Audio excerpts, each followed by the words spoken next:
John. June 4 to 11, 1984. John, coffee is on, shouted Stephanie up to her husband.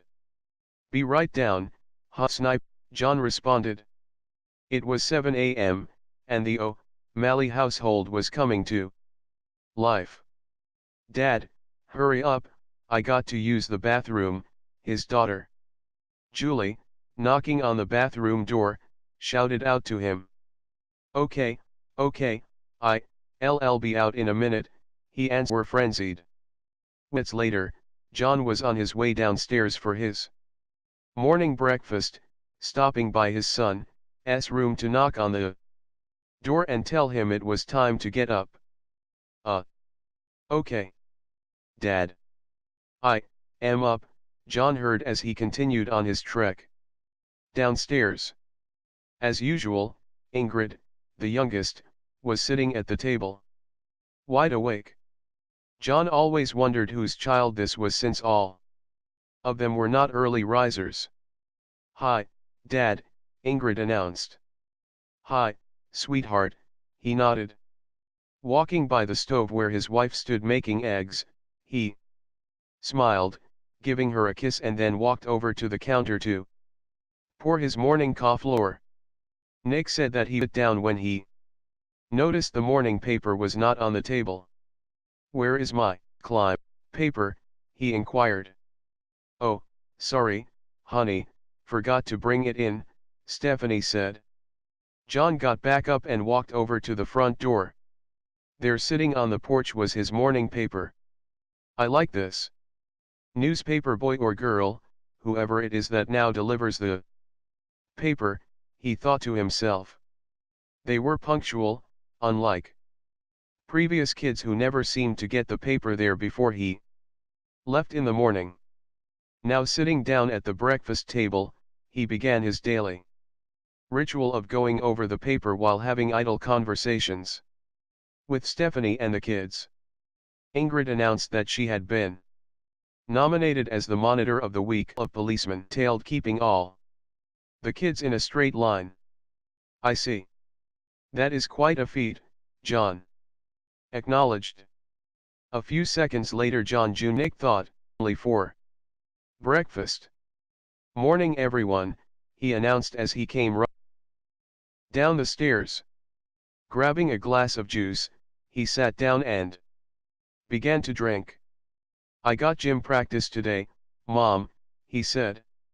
Okay, dear. I'll pick you up after the practice, she responded. John, how do you want your eggs, scrambled or sunny side up? She asked him. There was no response as John was transfixed on an article he completely, almost of the newspaper. It was about the attorney Mike Angelino. It seemed as if he had a fatal freak accident. Mr. Angelino was hit by a passing car while crossing between parked cars. The driver, who happens to be around 75 years old, said he didn't see him. Police are present, reporting this as a tragic accident pending further investigation, the article reported. John, what's wrong? Stephanie asked. John looked up at her and nodded. Nothing, dear. Nothing is wrong, he answered. John made it a point to never discuss any of his work at home. Never bringing the work home makes for a happier marriage, he thought. Stephanie, on the other hand, knew him. She knew him well and was very much aware anytime something was bothering him, and whatever it was that he read was bothering him. She walked over to him and gave him a hug from behind. Walked away. Eat your breakfast before it gets cold, she said to him. He looked up at her and smiled. He knew she knew something was annoying him, but for her sake and the kids, he put the paper down and concentrated on eating his breakfast and the task of conversing with his kids. The matter would keep until he got back to the office. In briefings over the next few were alerted to be uncovered. The following old members of the Giovanna family identified a picture as that of Theo Gresco, a soldier in their organization. It was believed he was dead, killed by Nick Costello.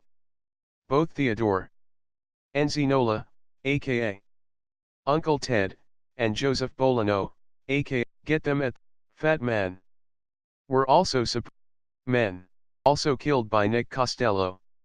After reviewing the military photographs of both men, it was confirmed that the person in the picture was in fact Theo Gresco.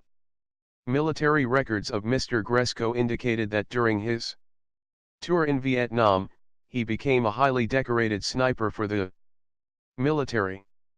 He was well versed in the art of deception and Tyler responded. In fact, it was believed that he was responsible for the death of over 15 high-profile Vietnamese politicians, bent on advancing communism and driving the French out of Vietnam. At one time, he was being considered for appointment to the Navy SEALs.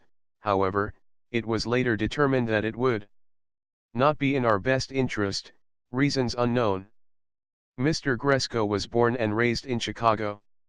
His parents owned and operated a mom and pop corner store in which his dad was killed when it was bombed. Young Gresco, then 8 years old, provided pictures of two men entering and leaving the shop. Tyler went off. His father had given him a camera, which he used constantly, and took hundreds of pictures of his neighbors and friends up and down the blocks surrounding their neighborhood. Though the pictures were given to the police, there was no way to tie in the date and time they were taken, since there were no pictures after the bomb went off. The men were never arrested, though they were identified as members of a thug gang operating in the Lower East Side of Chicago. Mrs. Gresco took her son and moved out of Chicago to whereabouts unknown.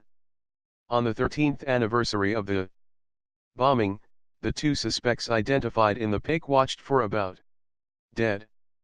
Both had been shot, once in each leg, once in each arm, with their mouths stuffed with rocks and taped up. They were found tied to a lamp post on the corner of where Mr. Gresco's shop once stood, where they had bled to death. Of course, there were rumors of young Gresco returning for revenge, but they hitting Sheila in the shoulder substantiated. Military records showed that young Gresco joined the military out of Chicago 2 days later, at the age of 21. The Giordano family meeting. June 11, 1984. Both Felicia and Fabio were sitting at the head of the table when they had their next meeting. Though they were kept informed throughout the week, it was at this forum that details of the events that unfolded over the last week would be unveiled. Though they had the room screened for any listening devices or phone tabs on a week for their lives, they tried to be as cautious as possible on what was said.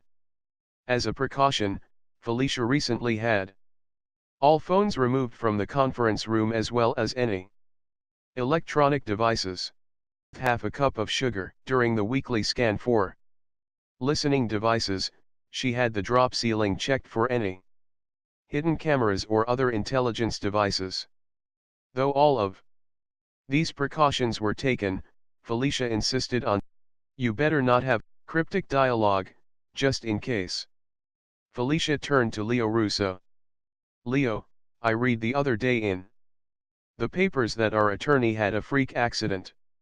Can you elaborate?" she asked him. "Yes, it was quite unfortunate.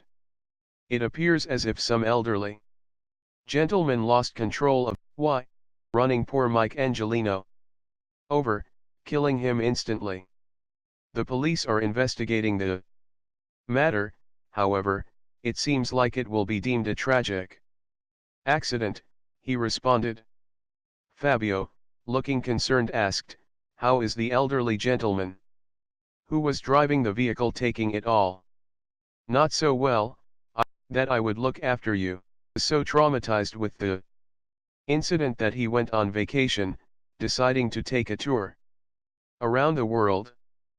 Probably one, be returning to New York for quite some time. I think I heard that he might decide to settle somewhere in Sicily, where he is originally from, concluded Leo Russo. Make sure we send our condolences to the family, Fabio ordered. Of course, said Leo. Fabio now turned to John DeLuca and Aaron Romano. Has anyone any information on the whereabouts of the judge? He asked. It was recently brought to my attention that the judge has definitely gone missing, with California. After John DeLuca said. How was this determined? Asked Felicia.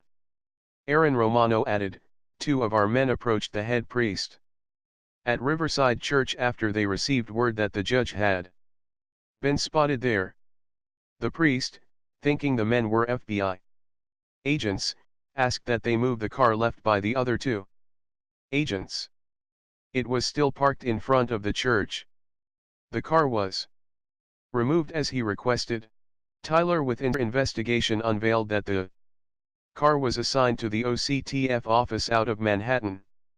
The name John Connolly is associated with office.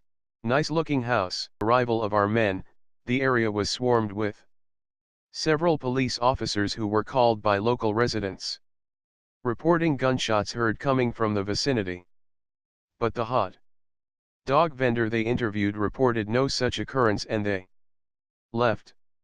The same vendor reported seeing someone who looked like the judge getting into a black 4-door Honda Accord with 4 other people, 3 men and a woman, heading south on Riverside Drive.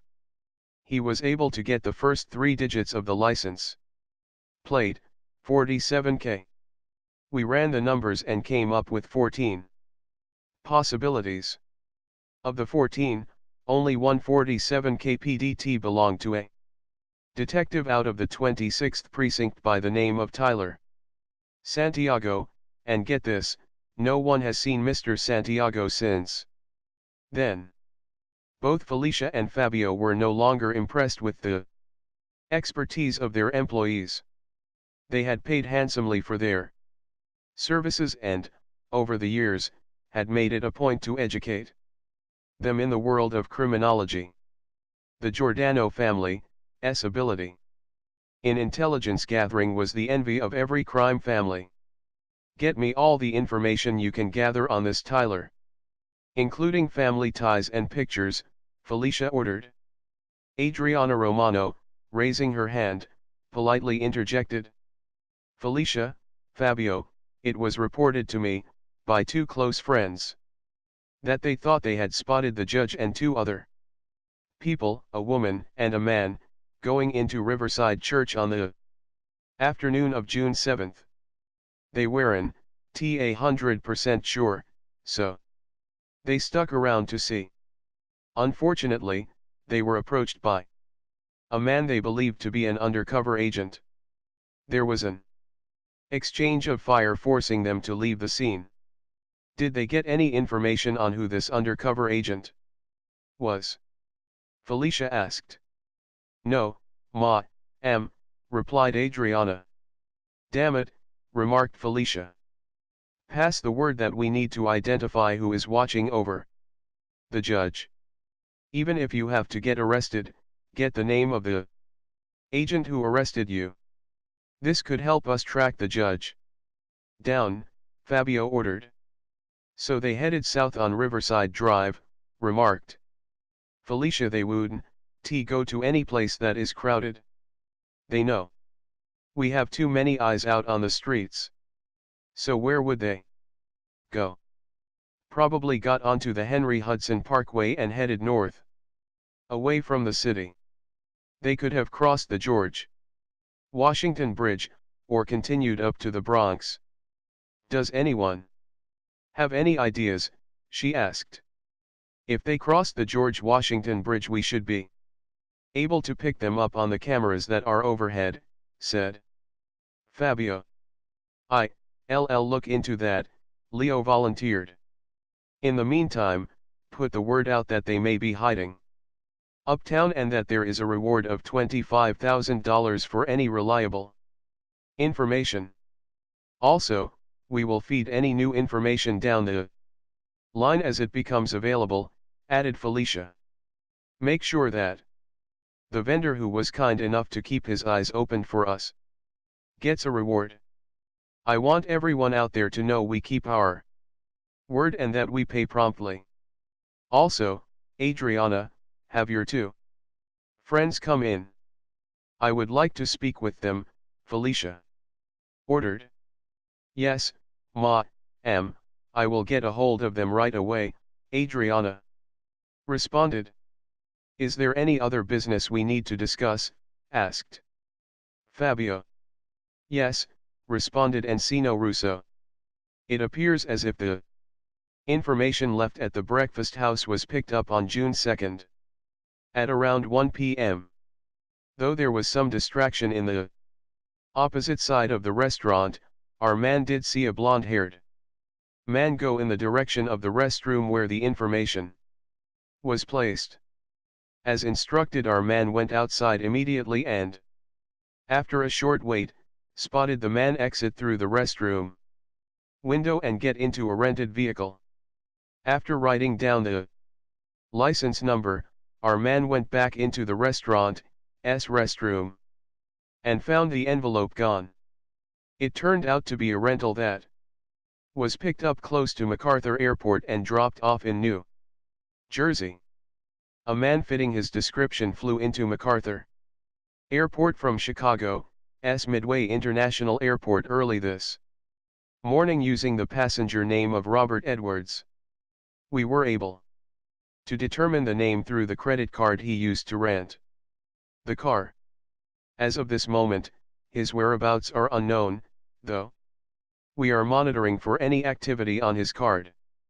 Good. Keep us posted.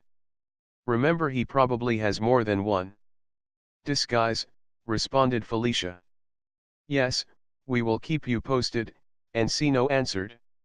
With that said, let's adjourn, Fabio announced. After a short period, after everyone left the room, Felicia and Fabio sat to further discuss the events that had unfolded. Felicia had been unaware of her brother's orders to watch Nick, though she was quite pleased with the results. Aaron, you taking a chance with Nick? She asked him. Yes, but if we are ever to take control of this situation, we need to know as much about him as possible. Besides, I cautioned our men to be extra vigilant and not to approach or give the slightest indication that they were watching, responded Fabio. Well, let's pray that Nick did not see our man. He might get the wrong idea. OCTF Headquarters.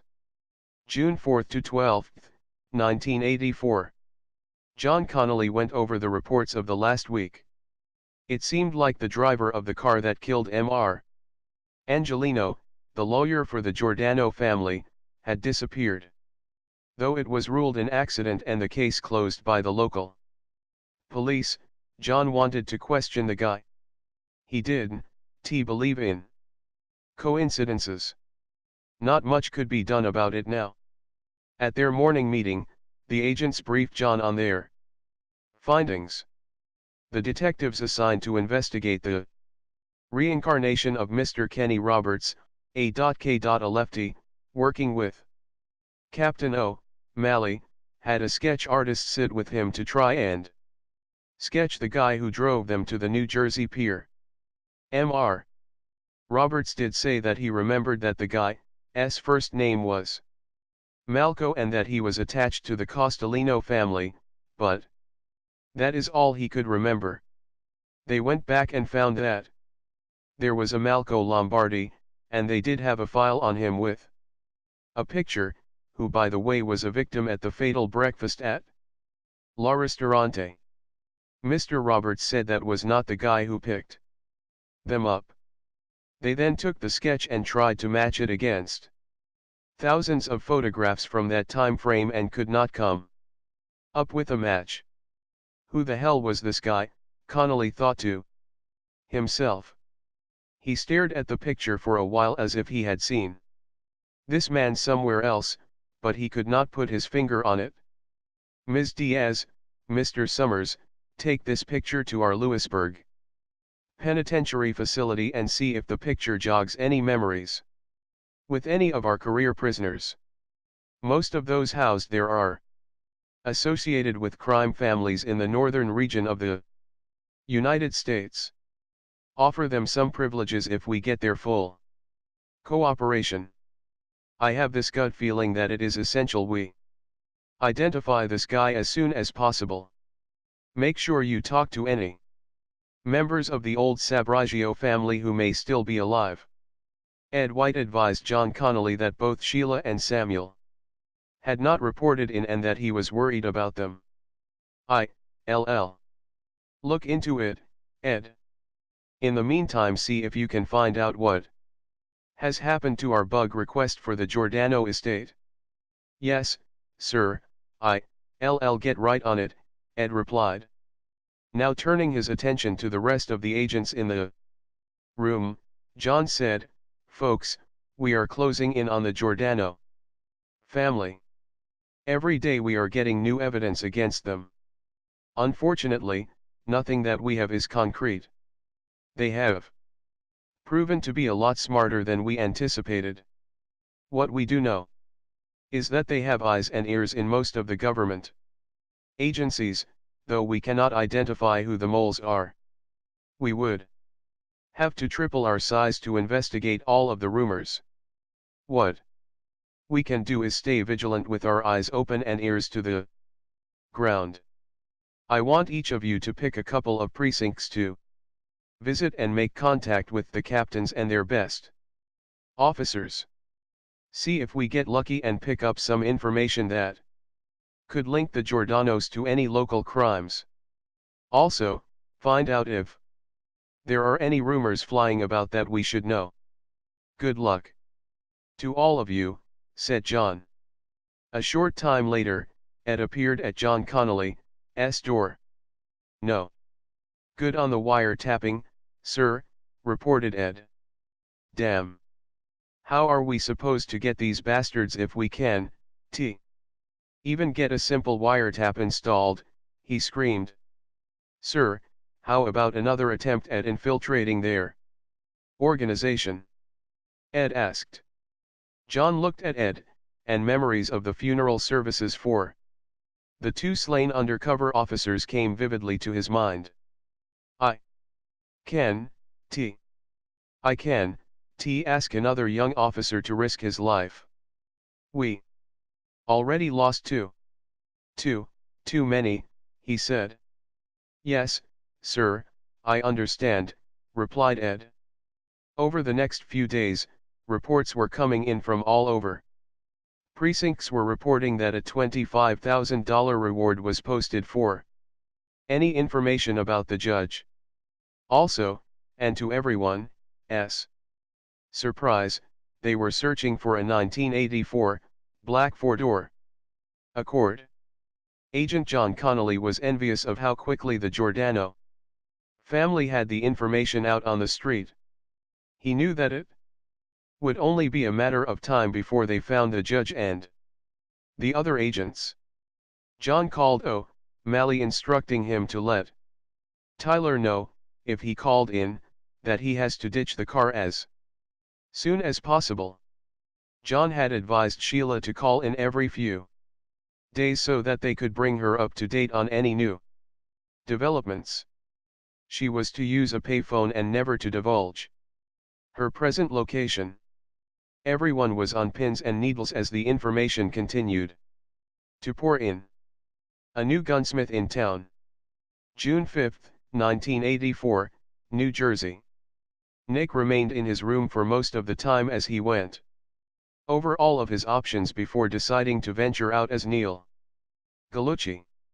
He contemplated changing his disguise, but that would entail replacing all of his identification, which he did not have on him. He could revert back to Robert Edwards, but that would leave a trail from the airport to wherever he was, a risk he wasn't willing to take. Finally, he decided to remain disguised as Neil Gallucci, and in the worst-case scenario, he would have to dump his present disguise, get rid of all of his IDs, and become a bum making his way back to San Francisco. His gut feeling warned him to be extra careful. Moving on, he decided to drive approximately 130 miles down to Pleasantville, where he knew of a contact by the name of Eric Shamisky that might be able to help him get some tools of the trade. Nick had never dealt with Eric, but he had heard of him through his various contacts. Nick decided to go right down there and pay him a visit without calling first. Jay had mentioned Eric once in passing conversation. He said he didn't trust the guy. Always in for the money, and quality was not high on his list. Since Nick was only interested in a couple of handguns, he wasn't concerned about having anything special made. With the judge being protected and all, it would be hard to set up in any location where he could use a rifle, so a handgun with a silencer would have to be the tool of choice. He would have to come within 50 feet of him, shoot, and be able to escape. It had been done before, but every job presented new challenges. Nothing he couldn't handle, Nick thought to himself. Arriving at 1015 North Main Street, Nick pulled over to the curb and parked the car a block away from the gun shop. It being a workday, the streets were relatively empty, except for a few window shoppers. Nick got out of the car and proceeded north on Main Street. Reaching the front of the shop, he peered in, and, seeing the shop empty of customers, went right in. Behind a counter was a balding man who appeared to be about 5 feet tall, weighing approximately 125 pounds. "Can I help you, sir?" he asked Nick. "Maybe. A friend of mine recommended your shop," Nick responded. "Are you Eric Shamisky?" "Yes, I am," the man replied. "Oh, and who was this friend of yours that recommended me?" "His name is F.U. Schmuck," answered Nick. Eric stared at the 6-foot man in front of him and, in a second, knew not to push the matter further. Nick had removed his dark glasses, and his cold eyes told Eric all he needed to know. "Done, fuck with this guy," thought Eric to himself, but what he said was, "Sir, whatever you need. I am sure I can help you. I am looking for a good handgun with the proper silencer. One that cannot be heard by anyone close by," Nick told Eric. "I see. You planning on a hit or something?" asked Eric, smiling. Nick gave Eric a cold stare and said nothing as a hot flash went through Eric's body. At that moment, Nick felt like grabbing this fuck's head and shoving a fist down his throat. "No, nothing so dramatic," responded Nick as he controlled his words. "You got what I need or not?" Nick got a little irritated. Eric felt his stomach turn as he realized he fucked up royally. He saw Nick's eyes turn red and his fist clench. He knew he fucked up and now had to make up for it, real fast. I didn't mean anything by it. You know, inside joke. I say that to my customers all the time," said Eric, trying to defuse the situation with humor. "I get it," Nick responded. "Well, let me see, here," Eric said, looking down at the counter in front of him, a little shaken. I don't have anything here, but I am sure I have something in the back. Please give me a minute, he told Nick. Nick nodded as he went about looking around the shop. Eric disappeared into the back room, feeling somewhat relieved that his stupidity did not cost him his life. This fucker was no one to kid with. What the hell was I thinking, he thought to himself. He gathered his wits about him, and after a short period, Eric returned carrying a few boxes. Just then, two customers came into the store. Eric looked up and told them he would be right with them. Nick looked at Eric, once more a little annoyed with Eric's behavior. Take care of them first. I am in no hurry, Nick advised Eric. Oh. Yes, of course, Eric responded. Nick stared for a second at Eric. I'll be right back. Sure no problem, responded Eric. Nick walked back to his car and got in, sat there while he watched the front of the shop. After a few minutes, the two that had entered the gun shop left. Now that the shop was empty, Nick walked back to the shop. Closing the door behind him, he turned the open sign over so that the closed sign now appeared in the door window. Eric, seeing what Nick had done, nodded his approval. I am so sorry. Not used to dealing with your type of clientele, Eric apologized. No problem. I understand, responded Nick. Eric showed Nick two sets of guns, a 1984.32 HNR Magnum and a .38 Special caliber S&W revolver, both in excellent condition with top-of-the-line silencers. Nick was impressed with the quality of both guns and decided to take them both. Eric was pleased with the transaction as Nick was quite generous. Still feeling somewhat uncomfortable, Nick turned to Eric before leaving and said in a cold, flat voice, if you intend to continue in this line of business, may I suggest that you behave in a more professional manner. Otherwise, deal with the consequences.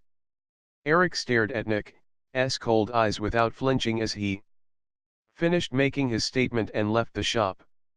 His cold eyes and mannerism left Eric seriously wondering if the cost of doing business with these kinds of people was really worth it.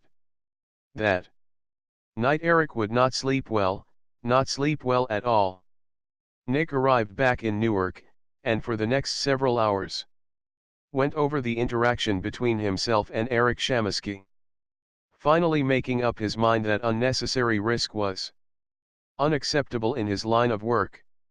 There was no room for error. And that was key to his survival. A change of heart. June 6, 1984. The next morning, Eric Shamisky awoke with a scream. He dreamed that there were people chasing him with guns and knives. It was horrible. His wife, Irene, was startled out of her sleep with Eric's outburst. What's the matter with you? You scared the crap out of me. She screamed at him. There's something I gotta tell you. Got to tell someone. But you have to promise not to tell anyone. Promise me. First, he begged her. Eric and Irene had been married for over 20 years, and she knew when something was really wrong, when something was bothering him. And this had every indication that something was wrong. Sure, honey, what is it? She asked, now concerned. This guy came into the shop, and I sold him a gun. Illegally, he responded. What do you mean illegally? She asked. Well, I didn't make him sign for anything. Plus, I sold him silencers with the gun, which are illegal, he finished. So what? She said. Well, I think he is going to use the guns to kill someone. He responded to her. What? You really think this guy is going to kill someone? Can the guns be traced back to you? She asked. Maybe they can. I don't know, he almost screamed. What was he like, this guy who bought the guns? She asked. Irene, he was cold. I mean scary cold. He looked right at me before leaving the shop and told me that I better be careful or suffer the consequences, Eric told her. What does that mean? She asked him.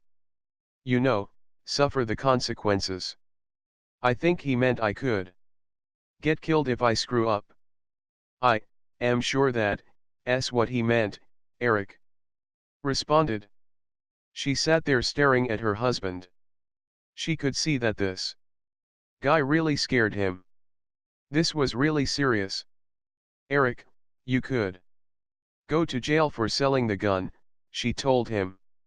Yeah, I know, he responded. But if this guy kills someone, I can be held as an accessory, I think. Oh God. What have I done? How could I be so stupid, he said aloud. What if you call the police and tell them that he scared you? And you had no choice, she asked him. I don't know. I don't know what they would say, he responded. Honey, it's 3 o'clock in the morning. Let's sleep on it and decide what we are going to do in the morning, she advised. I can sleep, tried. I keep thinking this guy is going to come after me, or that he is going to kill someone and the police are going to arrest me, he responded. Then call the police, she said. Tell them that he threatened you and that you had no choice. He stared at her for a moment, realizing he had no choice. Okay, I'll call them. I'll call them right now, he agreed. After getting out of bed, Irene went downstairs to make some coffee while Eric got dressed and joined her in the kitchen. The local police immediately sent out a car to get the information about the gun transaction. Officers Andrew Washburn, known to his partner as Drew, and Stephanie Rusnak arrived around 5 o'clock a.m. to take Eric's statement. After 2 hours of questions, both officers were convinced that they had a real concern. Though the officers did get a good description, they wanted Eric to come down to the station to see if they could have the stranger's face sketched by one of their artists. Eric agreed to go down in the morning after he showered and got dressed. At 7:45 a.m. the police officers left the Shamaski home. With their shift being over in 15 minutes, they headed back to the station to file their paperwork. They didn't see any reason to hang around since Eric would be coming down to the station shortly. What they should have seen was the black car across the street watching their every move. When the police vehicle had disappeared from view, Nick stepped out of his car and walked over to the Shamaski house. He looked around to make sure no one was watching as he tried the front door. It was locked. He knocked and waited as he heard Irene, who was in the kitchen. Thinking the officers forgot something, she said, "Just a minute, be right there." As she opened the door, Nick raised the gun to her head and pulled the trigger. A burst of blood hit the wall behind Irene as the bullet exited the back of her head. Closing the door behind him, he walked into the living room and then into the kitchen. Hearing the shower running upstairs, he went up. A few seconds later, he was in Eric's bathroom. "Hey, you, letting the cold in," Eric yelled back, thinking his wife opened the door. Nick fired once into the abdominal area of the silhouette behind the shower curtain. He pulled the curtain aside and fired 3 more shots, one into each eye and the Third into Eric's mouth as Eric stared in horror, grasping his stomach. Nick was back in his car and was gone within a minute of entering the house. Across the street, a neighbor, looking out of an upstairs window, noticed Nick get into his car and drive off. Later on, he would be describing the car and driver to the local police. A new identity. June 7 to 12, 1984. Nick realized that it was time for a complete makeover. He would need to return the rented car, change his appearance, and get new identification. In this business, you could never be too careful. The next day, Nick made a call from a nearby phone to his contact, Gene Tyler, in San Francisco, who took care of Nick's needs when it came to acquiring new papers. Gene, like J. Messina, had known Nick for over 20 years. Though they did not serve together, Gene too was a veteran of the Vietnam War. Nick met Gene when he came out to San Francisco in the early 60s. They immediately established a bond over a weekend when they both got shit-faced on whiskey and beer. Nick was more relaxed back then and trusted more people. Though time had changed him, made him more of an introvert who trusted fewer people, Gene, like Jay, had remained in his life. Nick explained to Gene what he was looking for and that he needed the papers as soon as possible. Gene was to mail them to his present location, care of Neil Gallucci. Gene didn't need any photographs of Nick or any other information, as he already had all the data he needed to create the paperwork. He knew Nick was good at his word and also knew that Nick would not be calling him if it wasn't urgent. While Nick waited for the papers, he called Felicia for an update on any news on the whereabouts of his mark. Fabio answered the phone and told Nick that there was information coming in all of the time, but nothing concrete as yet. All they knew was that the judge went underground and was being protected by the FBI and by 2 local detectives. Also, the judge was expected to be testifying on July 9 at the federal courthouse in downtown New York City. Exactly where was still unknown. Nick informed Fabio that before he could move forward he needed to know exactly what car the mark was in, what the agents and detectives looked like, and where they were last seen. Fabio acknowledged that he understood and assured Nick they were working on it around the clock. Fabio asked Nick for a number at which he could be reached. Nick said he was constantly moving and could not be reached, but would call back in a couple of days. Ravenna, New York. June 11 to 14, 1984. As Nick waited for his new identity in New Jersey, Tyler and Sheila were approximately 140 miles north of Manhattan, ordering takeout from a local McDonald's in Ravenna, New York. Meanwhile, Eric, Sam, and the judge were holed up a few miles down the road in a motel, which they had settled into a few days ago. Sheila told Tyler that she had to call in, but they would need to drive as far away from this location as possible. Tyler became fond of Sheila over the last couple of days, realizing how professional she was and how serious she took her responsibilities. After handing her the keys, they drove several miles before she found a payphone she was comfortable using. Pulling up to a gas station in Coxsackie, New York, approximately 8 miles away from Ravenna, Sheila made her call. "Sheila, dump the car," John almost shouted into the phone. Sheila immediately hung up and, without any indication that anything was wrong, walked over to Tyler. "We got to dump this car," she told him. Tyler stared at her for a few seconds.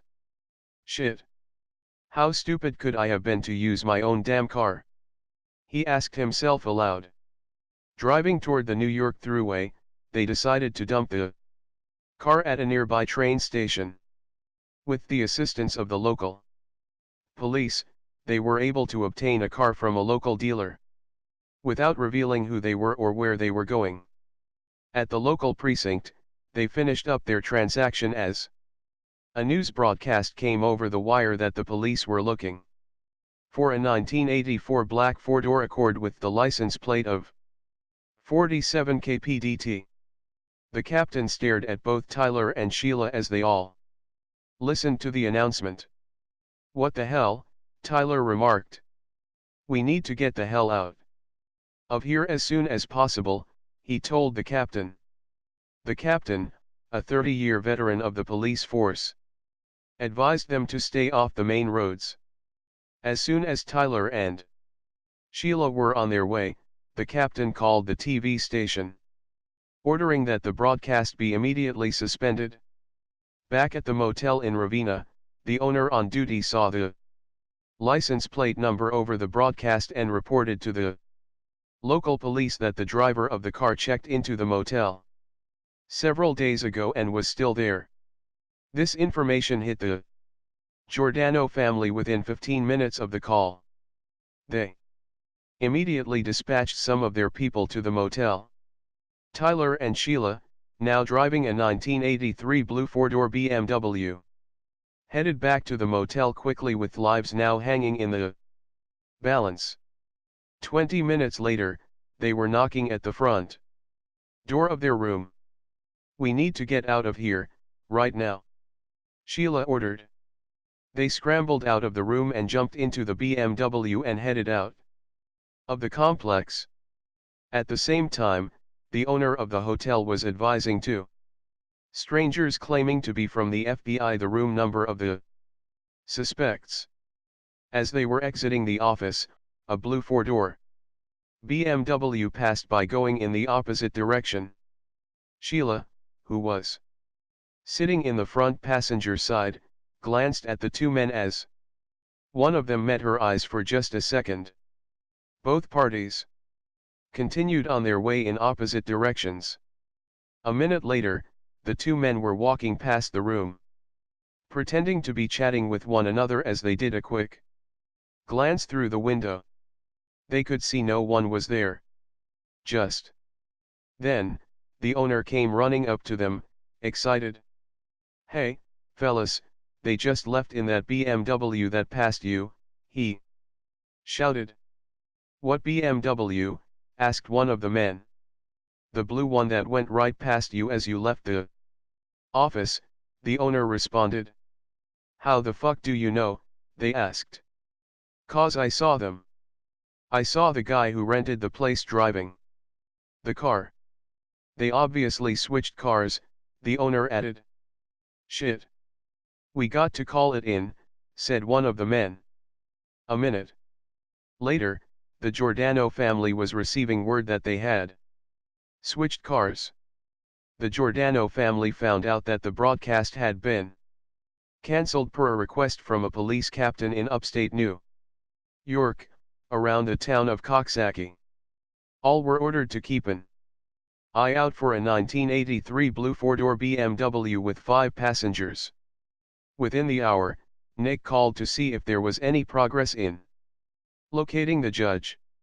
They advised him that they were spotted in upstate New York around the towns of Ravenna and Coxsackie.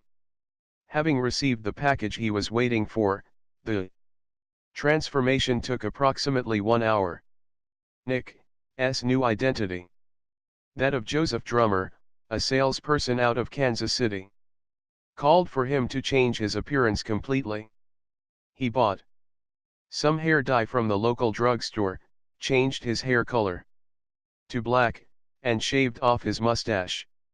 He also got some tinted contact lenses, resulting in the appearance of him having green eyes.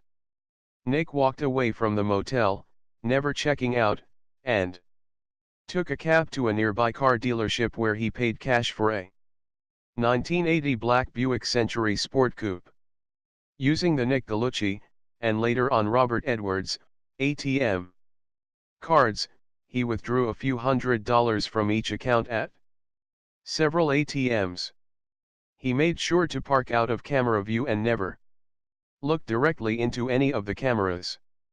Finally, after discarding all of the Nick Gallucci and Robert Edwards identification and credit cards, he jumped into his car and headed toward Ravenna, New York.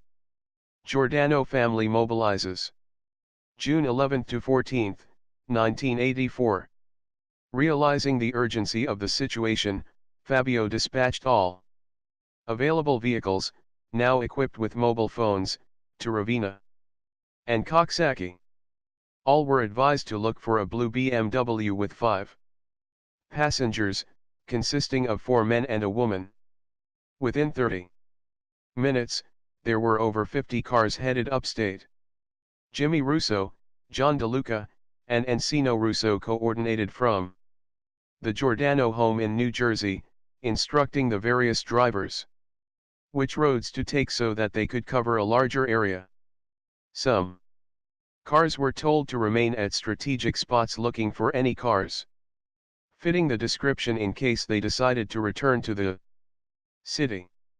Unknown to the Giordano family, Tyler had jumped onto the New York Thruway heading north and then onto the Berkshire Spur Road, heading east toward Boston, Massachusetts, approximately 150 miles away.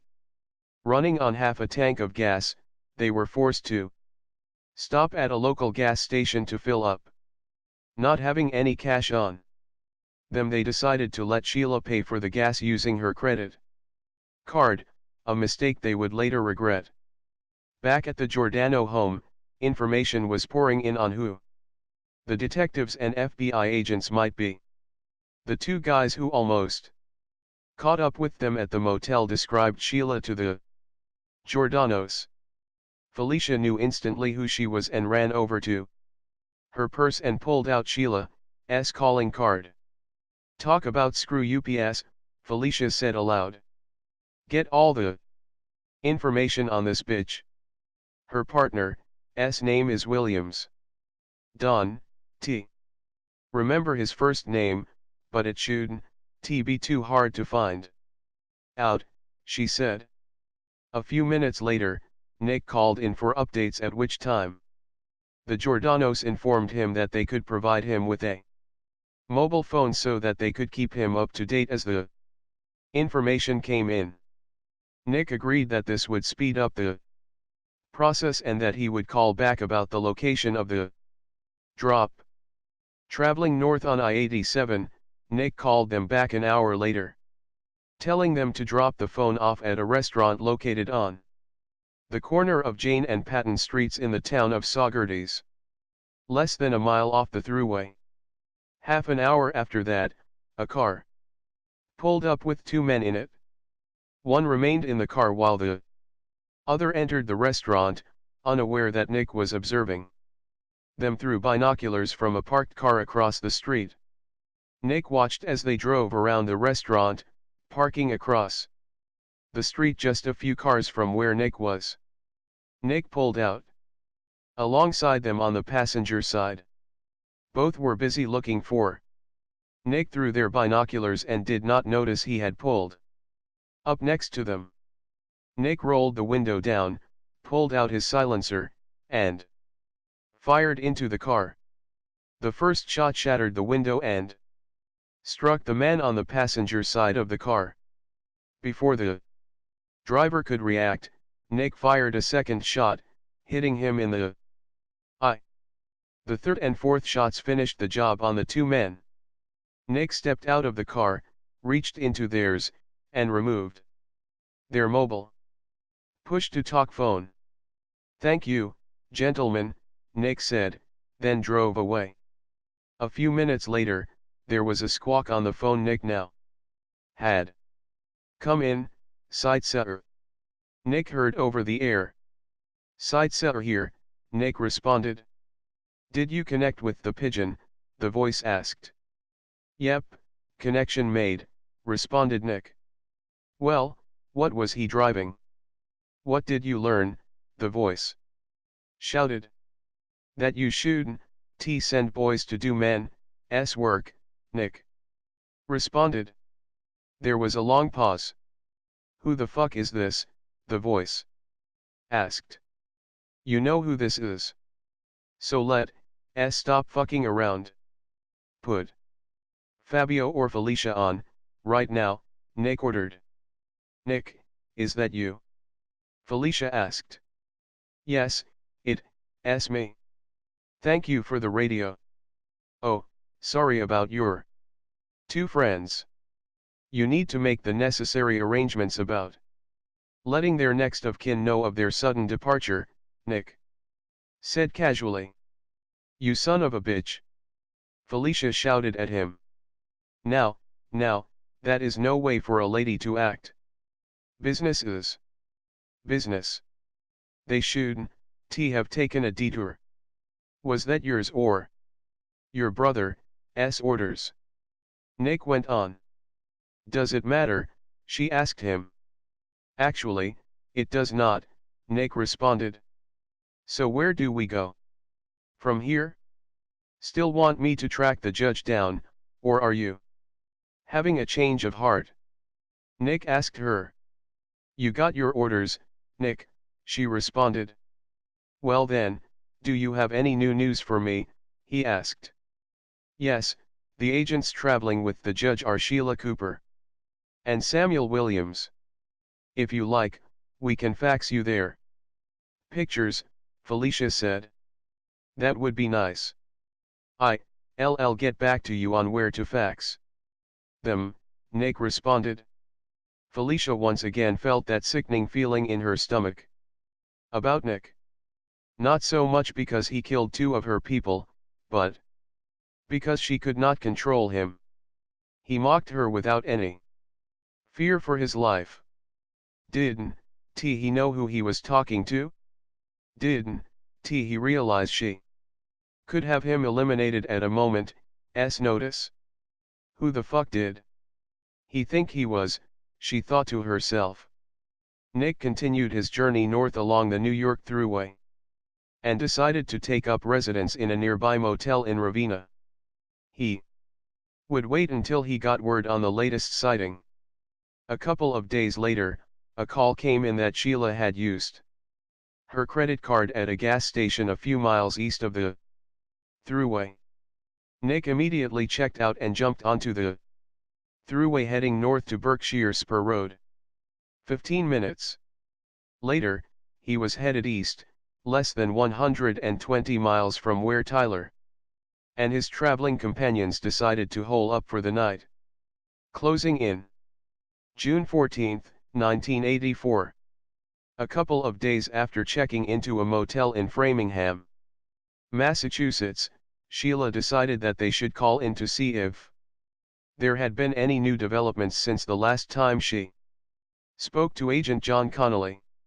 Driving several miles from their present location, they found a gas station. Unknown to Tyler and his companions was the fact that there were approximately 15 cars sent by the Giordano family heading in their general direction. John, is that you? Asked Sheila. Yes, it's me. We were able to get authority to use audio scanning equipment to monitor the Giordanos. We have situated ourselves just outside of their estate and have been monitoring their communications for the last hour. We can make out everything they are saying, but we did manage to piece together some vital information. They have mobilized their people toward Ravenna, New York. I don't know how many cars are looking for you, but I can only imagine there are quite a few. Also, make sure you pay everything with cash. They can somehow monitor the use of credit cards, John said. What? We can use credit cards. Sheila almost shouted into the phone. With that, she quickly hung up the phone and ran to the car. Eric, we got to get back to the motel as fast as Possible. They, remonitoring our use of credit cards. Eric was already putting the car in gear before Sheila was even in. Shit, these bastards have better intelligence than we do. Sheila said aloud to Eric. Peeling out of the parking area, they bolted out onto the street almost, causing a car to ram into them. Down the street, a police cruiser saw them peel out and immediately turned on his sirens and chased after them. Jesus Christ! We are being chased by a cop. Eric said, looking at his rearview mirror. We don't have time for this, Sheila said. If we don't stop, he's going to call it in, and the shit will hit the fan, Eric shouted. Stop then, Sheila said. Eric, you take off after we stop. And I'll jump out of the car. Eric pulled over to the side, and before he could stop, Sheila jumped out of the car, raising her shield to the oncoming police cruiser coming to a stop behind them. Eric peeled out, leaving Sheila to face the officer. FBI, shouted Sheila. The officer looked at Sheila coming toward him, showing some sort of wallet, which he could not make out. Stopping, he jumped out of the car with his gun drawn. Sheila shouted again, FBI. The officer stopped and asked her to keep her hands where he could see them. Sheila complied by raising her hands. The officer, with his gun drawn, approached cautiously, took the wallet and examined the shield. What's going on here, Agent Cooper? He asked her. We have a situation. My partner has to get to a location in order to warn someone that they are in danger, Sheila said as fast as she could. Okay, slow down. Where is he headed? He asked. I can show you.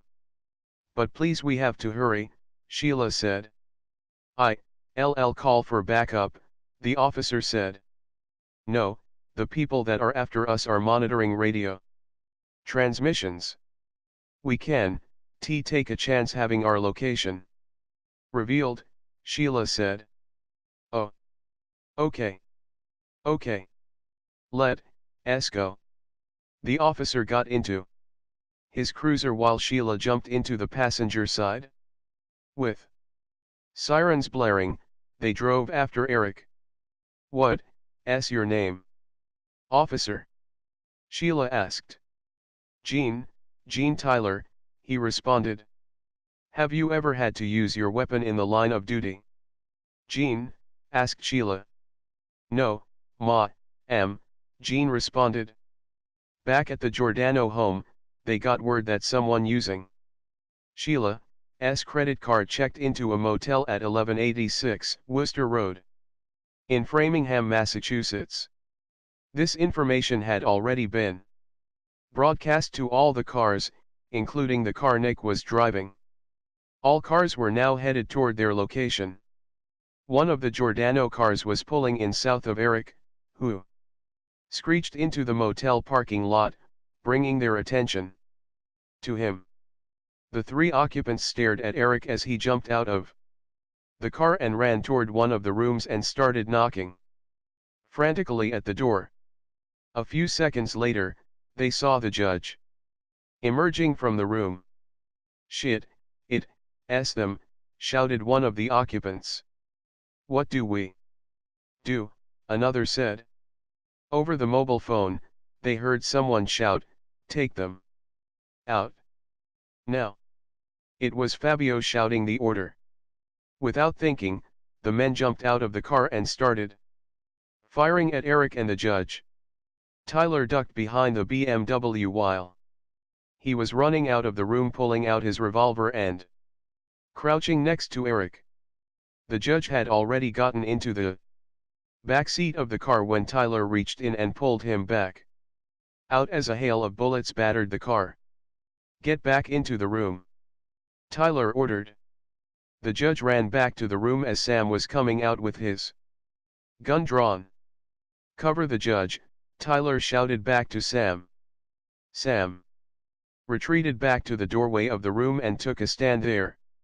As a Giordano car approached from the north side of the motel and entered the parking area, the car came to a screeching halt and turned sideways as two occupants scrambled to the other side, using the car as a shield.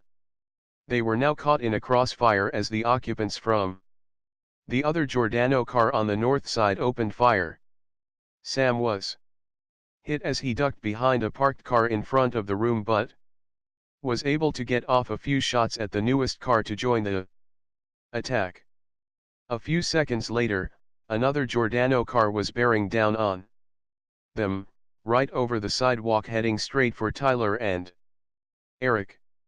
Eric stood up and shot directly at the driver's side of the windshield, causing the car to sway to the right and into another parked car. The passenger in that car came out shooting, almost hitting Eric. Tyler turned his attention to him and fired, hitting him squarely in the chest. Less than a minute later, a police car came flying around the corner with its sirens blaring. Jean, seeing what was going on, floored the accelerator and rammed the Giordano car south of Eric and Tyler, knocking the three shooters behind it to the ground. Both Sheila and Jean jumped out simultaneously with their guns drawn. Jean ran around the left side of the car as one of the gunmen was reaching for a weapon that had been knocked out of his hand. "Stop or I'll shoot," shouted Jean. The man sprawled out on the ground, reached the gun, and turned to fire. Jean opened fire, hitting him in the head. Sheila had gone around the right side of the car as one of the other men was raising his weapon to fire at Jean.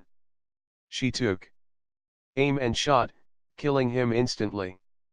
The third man lay there, motionless, apparently knocked out from the impact of the crash. "Cuff him," Sheila shouted to Jean. He jumped into action. Knocking the gun out of reach of the man he had shot, he then pulled out his handcuffs and cuffed the man in the middle who remained unconscious. Sheila saw that the situation here was under control, and left Jean to run toward Tyler, Eric, and Sam. Just then another Giordano car came screeching onto the scene from Jean's direction, forcing him to abandon his current position and seek refuge behind his cruiser. There were 4 occupants in this vehicle, and they exited the car shooting. Jean immediately opened fire, fatally hitting one of the shooters.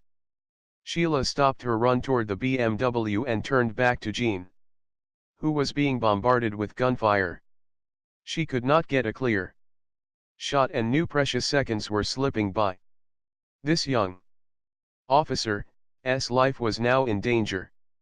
Jean stood up to take another shot over the top of his cruiser when a bullet ripped through the car's window, knocking him to the ground. The shooters began to approach the car when Sheila came onto the scene and opened fire, hitting one of the men in the chest and abdomen. The other men retreated back to their car. Jean, now lying on the ground, could see the men's feet as they retreated, and he fired, hitting one of them in the ankle. Sheila reached Jean and helped him up.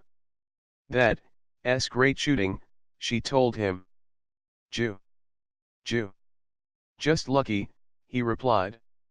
She could see that Jean was scared while at the same time doing what he was trained to do.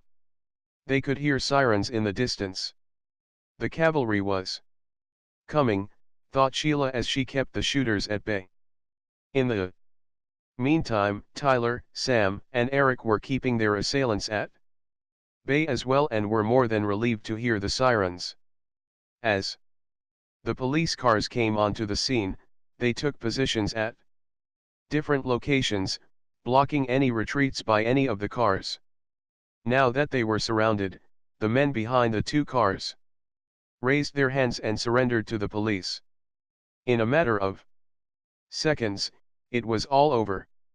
Gene, holding his hand over one side of his stomach, gave the OK sign to his fellow officers. Sheila, Tyler, Sam, and Eric all hoisted their guns and raised their shields to the oncoming officers as Gene walked toward them. Tyler immediately ran to the room to see to the judge, cowering behind one of the beds. "You call this fucking protection? Shit, it sounded like a war zone out there," the judge shouted at Tyler. "Hey, you, re-fucking alive, Aaron, TU." Tyler told him stay here while we sort things out with the local police, he ordered. The judge, after conferring with the local chief and explaining the situation, it was determined that Gene Tyler's quick action and decision-making had saved the day. He was a hero even though a few minutes after it was all over Gene fainted. Sheila called John and told him everything that had happened, and that they thought it would be best if they were picked up at the nearby heliport and brought in. John agreed and dispatched a helicopter to the Framingham police station where they would be picked up. Across the street, Nick stared with much amusement, occasionally laughing hysterically as he watched the events unfold. "Man, this is better than an old western," he thought to himself. He saw the judge and those accompanying him get into the police cruisers. "Damn, if I had a high-powered rifle I could have taken him out right now." Pulling out from his spot, Nick managed to position himself on the street adjacent to where the convoy would pass. Watching them as they cruised by with sirens blaring, he caught Tyler's eye as he stared back.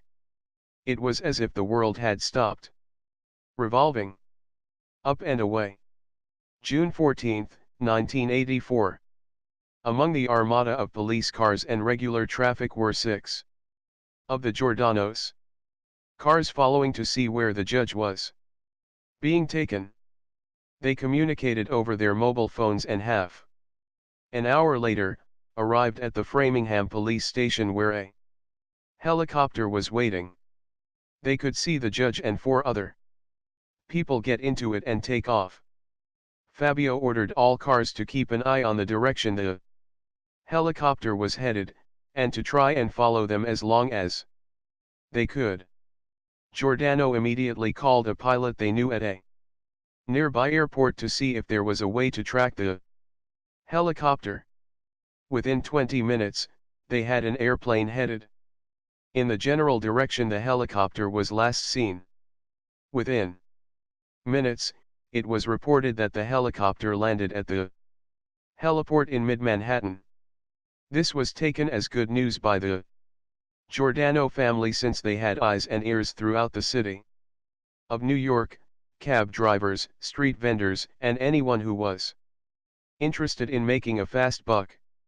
O'Malley, accompanied by 8 police cruisers and 5 motorcycles, met the helicopter and escorted them to the 21st precinct.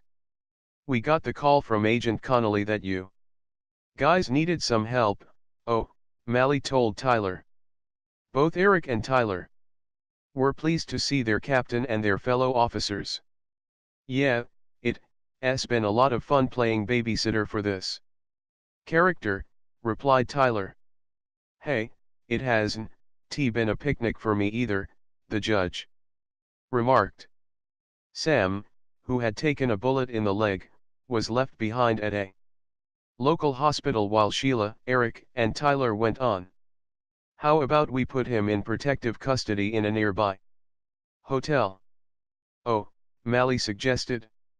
"For now, it's our best shot," Tyler replied. Upon arrival at the precinct, all of the officers jumped out of their cruisers and engulfed the judge, Tyler, and Sheila as they exited the car and entered the building.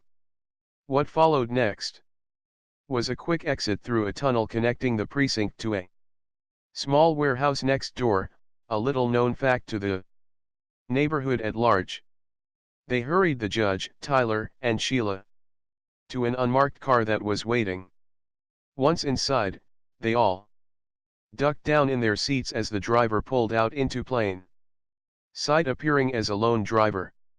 20 minutes later, he pulled into the underground parking lot of the Baltimore Boutique Hotel on 118th Street and Malcolm X Boulevard in Manhattan, where two FBI agents were waiting. After ensuring that the area was clear of any outsiders, they quickly entered the nearby stairwell. Walking up 3 flights of stairs, they managed to get to the rooms without being spotted. As a precaution, they commandeered 3 rooms. The 3 rooms had connecting interior doors which remained open at all times. Escape plans were in place in case their cover was blown. The windows to all 3 rooms were covered with heavy curtains, and 3 additional police officers were assigned the task of keeping them safe while remaining as invisible as possible. Out on the street were 3 unmarked vehicles. One on 118th Street, across the way with a clear view to the front of the hotel, and another was situated on 118th alongside the hotel. The last car was on the boulevard facing the hotel from an angle.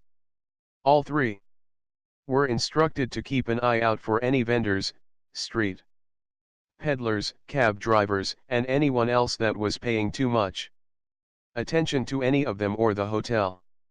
The police knew exactly how much influence and power the Giordano family had, and they weren't taking any chances.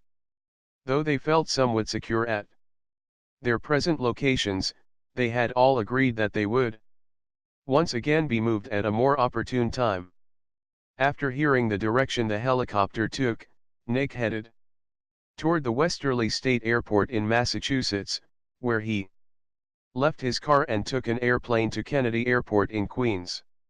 As Tyler, Sheila, Eric, and the judge settled down for the night, Nick was arriving at Kennedy Airport, where he rented a car as Joseph Drummer and headed for Manhattan.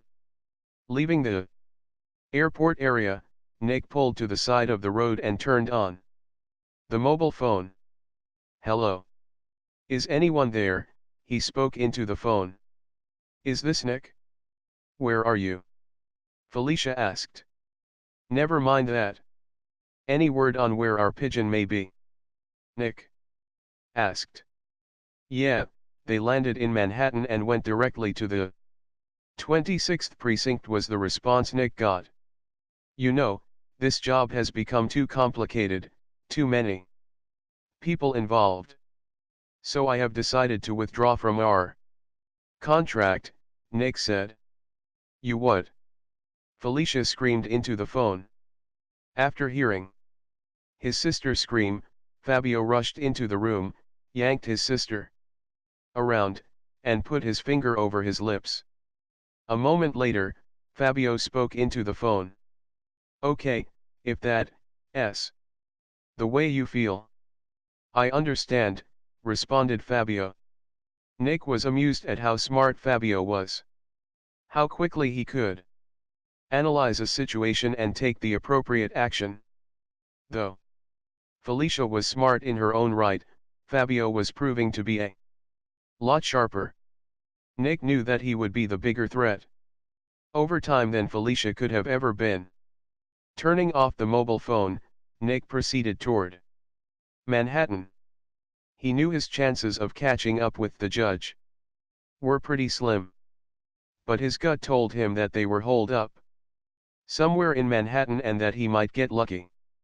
Half an hour later, Fabio scheduled another meeting for early in the morning.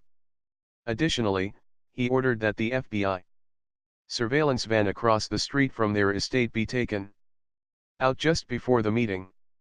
The Giordano's meet. June 15, 1984. At 7:50 a.m., there was a hit and run as a reckless driver accidentally rammed the FBI van and continued on its way. The impact caused an unexplained fire, which somehow started under the van. though the occupants were able to exit the van unharmed. All the electronic equipment inside had been severely damaged by the fire that engulfed it. At 7:55 a.m., Felicia smiled as she looked out of her bedroom window at the smoke pouring out of a van across the street. So sad, she thought to herself. Downstairs in the conference room, Fabio sat in front of his lieutenants as they settled down for the meeting. Standing up, he looked around the room. They could see that he was not happy. That he was disappointed with the results of their efforts. Does anyone have anything new to report? He asked. We believe the judge is holed up somewhere in Manhattan, Leo Russo said. Yeah, we got word that they landed at the 30th Street heliport and then headed to the 26th Precinct in Upper Manhattan, added Aaron Romano. Fuck. Tell me something I don't already know. We have lost over 13 men. 5 are dead, and 1 is wounded, and nothing to show for it, Fabio added. Our mobile phones are useless because the cops got a hold of some of them. So now we cannot communicate to our people. Sir, why can't we use them to mislead the cops? Asked Adriana Romano.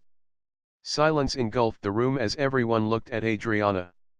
All heads turned as Felicia entered the room in time to hear Adriana's suggestion. Not saying anything, she settled into a corner chair to listen. Fabio stared at Adriana, digesting what she had just said. Smiling, he nodded as he walked over to her and placed his hands on her shoulders. Okay, okay. We will use the phones to steer the cops the wrong way, Fabio said. I have called in some additional hands from Chicago and San Francisco. They should be arriving shortly.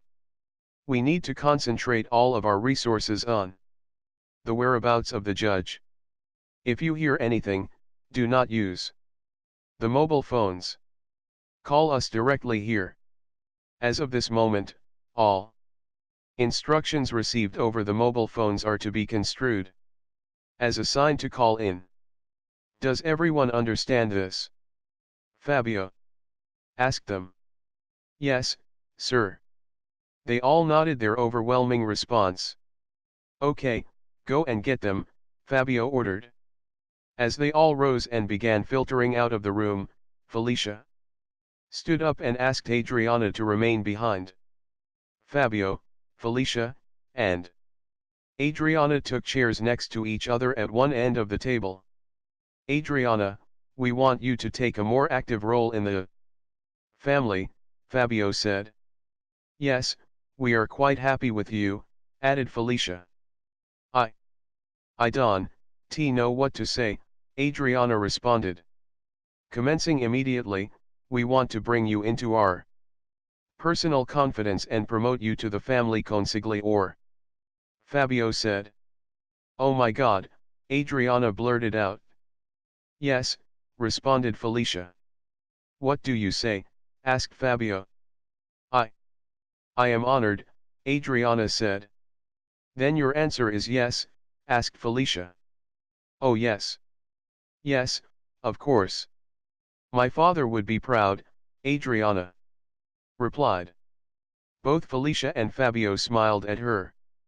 After making a toast, they decided to invite her to lunch while they brought her up to date on what was happening in the business, probing her for her opinion on different matters. Both Felicia and Fabio were quite pleased with how much she had to offer, how much she was attuned to their way of thinking. But they were a bit sad that Adriana would need to be eliminated. After all, they could not have a snitch working for them. Adriana Romano. June 15, 1984. After losing 2 undercover officers to the Giordano family, John Connolly decided that he would never make that same mistake again, that he would never risk losing another officer. After Lengthy conversations with his people, John decided to try and turn a member of the Giordano family instead. It wasn't long before they realized that one of the prime candidates was Adriana Romano, daughter of Aaron Romano and one of the key lieutenants of the Giordano family. If they could convince her that it would be in her family's best interest to become an informant for the FBI, they would make it worth her while by not only entering her and her mother into the witness protection program but would include her father as well. Adriana knew that it was simply a matter of time before the FBI caught up with them and that maybe she would be able to save her father from being put in jail for the rest of his life. Understanding the risk, she agreed to work with them as long as she was not required to wear a wire. She would contact them when the opportunity presented itself and only when she was 100% certain that she was not at risk. Over the last 2 years, she had become overconfident and risked her position by taking unnecessary chances.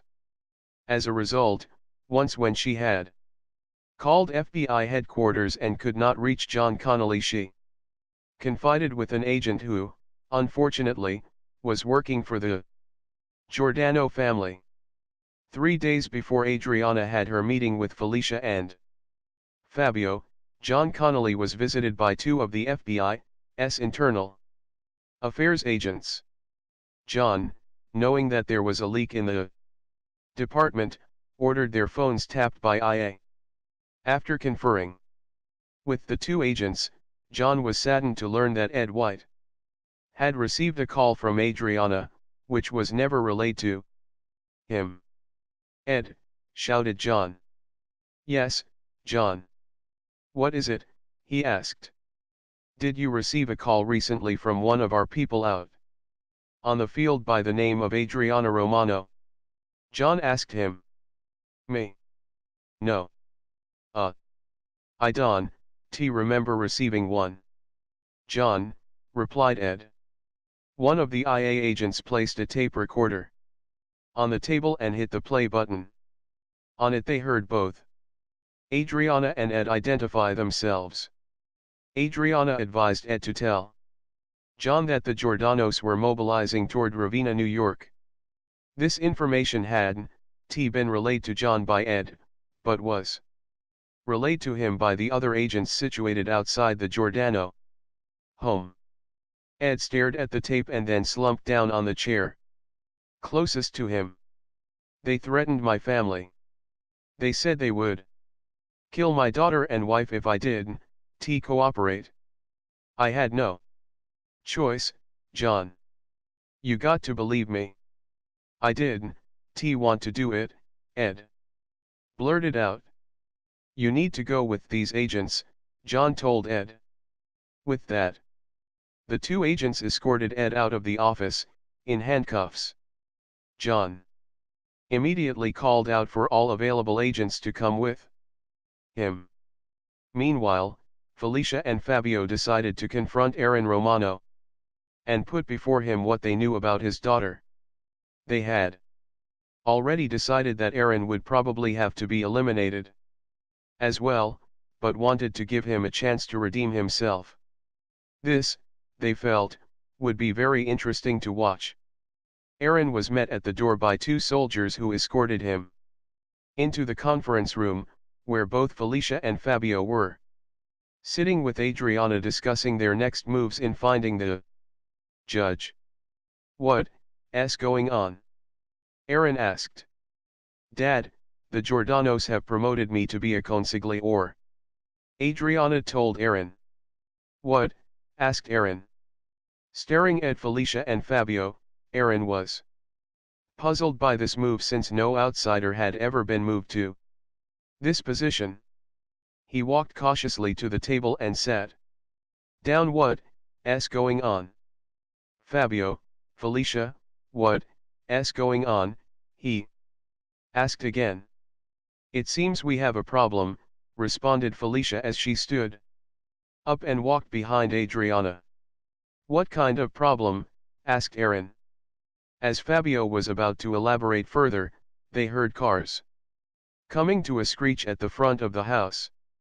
"What the fuck is going on?" Felicia said, walking toward the windows. Just then, there was a banging on their door. "It's the feds," one of the soldiers said. "Let them in," responded Fabio. Storming into the house was John Connolly with several agents and police officers. They marched right into the conference room, where Aaron, Adriana, Felicia, and Fabio sat. Two of the soldiers were reaching for their guns when Felicia waved them off. Walking straight up to Adriana, John grabbed her under the arm and ordered her to stand up. "Adriana Romano, you are under arrest. Your rights will be read to you on the way to the precinct," John said. "What the fuck do you think you are doing?" screamed Felicia. Smiling at her, John said, "She is under arrest." "For what?" Aaron asked, standing up in defense of his daughter. "None of your business," replied John while smiling at them. "All you can, just come into my home and do what you want," Felicia said. John stared at her for a second. "Take her away, John," ordered the accompanying police officers as he pushed Adriana toward them. As John turned and started to walk away, Felicia shouted at him. "My lawyers will have her out before the hour is up," she shouted after him. John turned and smiled. "See ya then," he responded. "Mr. Romano, may I suggest you accompany us? It would be in your best interest," John said to Aaron. "What? Why? Why should I go with you?" Aaron asked John. "Your daughter has been working for us for the last 3 months, John responded. Aaron's eyes filled with fear as what John said sunk in. "What the fuck are you saying?" he went on. Then Aaron turned and stared at both Felicia and Fabio. "Oh my God, is that why you were having this meeting?" Both Felicia and Fabio stared back at Aaron. No, it's not like that," responded Fabio. "What are you talking about?" Felicia asked John. Aaron turned to John and said, "I don't need to go with you. Get the fuck out of here. I can take care of myself." John stared at Aaron and, without any further words, left. On the ride back to New York City, John explained to Adriana what had happened, and that she had been made. "What about my father?" she asked John. "There's nothing we can do for him," John replied. No, we need to go back. We had a deal," she pleaded. "I am sorry, Adriana. He chose not to come, so we can help him." "I am truly sorry," John responded. Without saying a word, Felicia, Fabio, and Aaron remained in the conference room for a few minutes after John had left. Felicia turned to Aaron. "What do you suggest we do, Aaron, now that your daughter has turned on us?" Aaron stared at them, knowing full well the penance was far worse than the crime. "She probably did it to protect me and her mother. She won talk as long as she knows that both her mother and I are alive. So get your lawyers and get her out of there. Then we can deal with the problem. I will not turn in my own flesh and blood, but I would never turn you in, either," he responded to them. Both Felicia and Fabio stared at Aaron for a few seconds. "Good. We will send our people to get her out," responded Fabio. "In the meantime, I'll move my wife to the estate, keep her out of FBI's reach," Aaron commented. "Good idea," Felicia said. "Want a few men to escort you?" Fabio asked. No, "No, I can do it on my own," Aaron responded. Aaron got up and walked toward the door. "My own fucking daughter.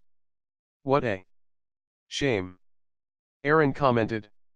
Aaron jumped into his car and drove toward his home just a few miles away. Upon reaching his home, he ran inside and ordered his wife to pack some clothes. What's going on?" she asked. "Don, T question me. We don't have much time. Just hurry the fuck up," he shouted at her. Hurrying, they filled 2 suitcases and ran downstairs.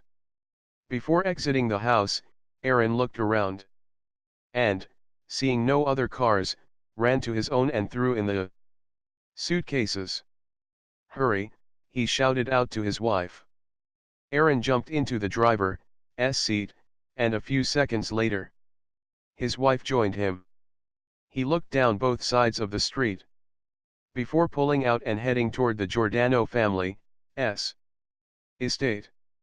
Driving fast, he knew it would be a matter of time before they would catch up to him. About a mile from the estate, he turned and started heading toward New York City. This was the closest entry to the thruway, and he wanted it to seem as if he was keeping his word and returning to the estate. Aaron had been with the Giordano family long enough to know that they could not be trusted, that it was simply a matter of time before they would consider him and his family a threat. They weren't going to simply let his daughter live, much less him or his wife. Aaron knew he was running for his life. A minute later, he was racing toward the Lincoln Tunnel, just an hour away from mid-Manhattan. As always, the traffic was backed up. It had come to a crawl, and was a stop-and-go process. As they inched their way closer to the toll booths located just before the entrance to the tunnel, a couple on their way to New York City for the first time was amazed at the number of cars going into the Lincoln Tunnel. Suddenly the car in front of them came to a complete stop. They watched as the traffic in front of the stopped car proceeded forward. "Hey, wake up," the driver shouted as he hit the horn. Cars were passing them on both sides, no one yielding to allow them to bypass the stopped car.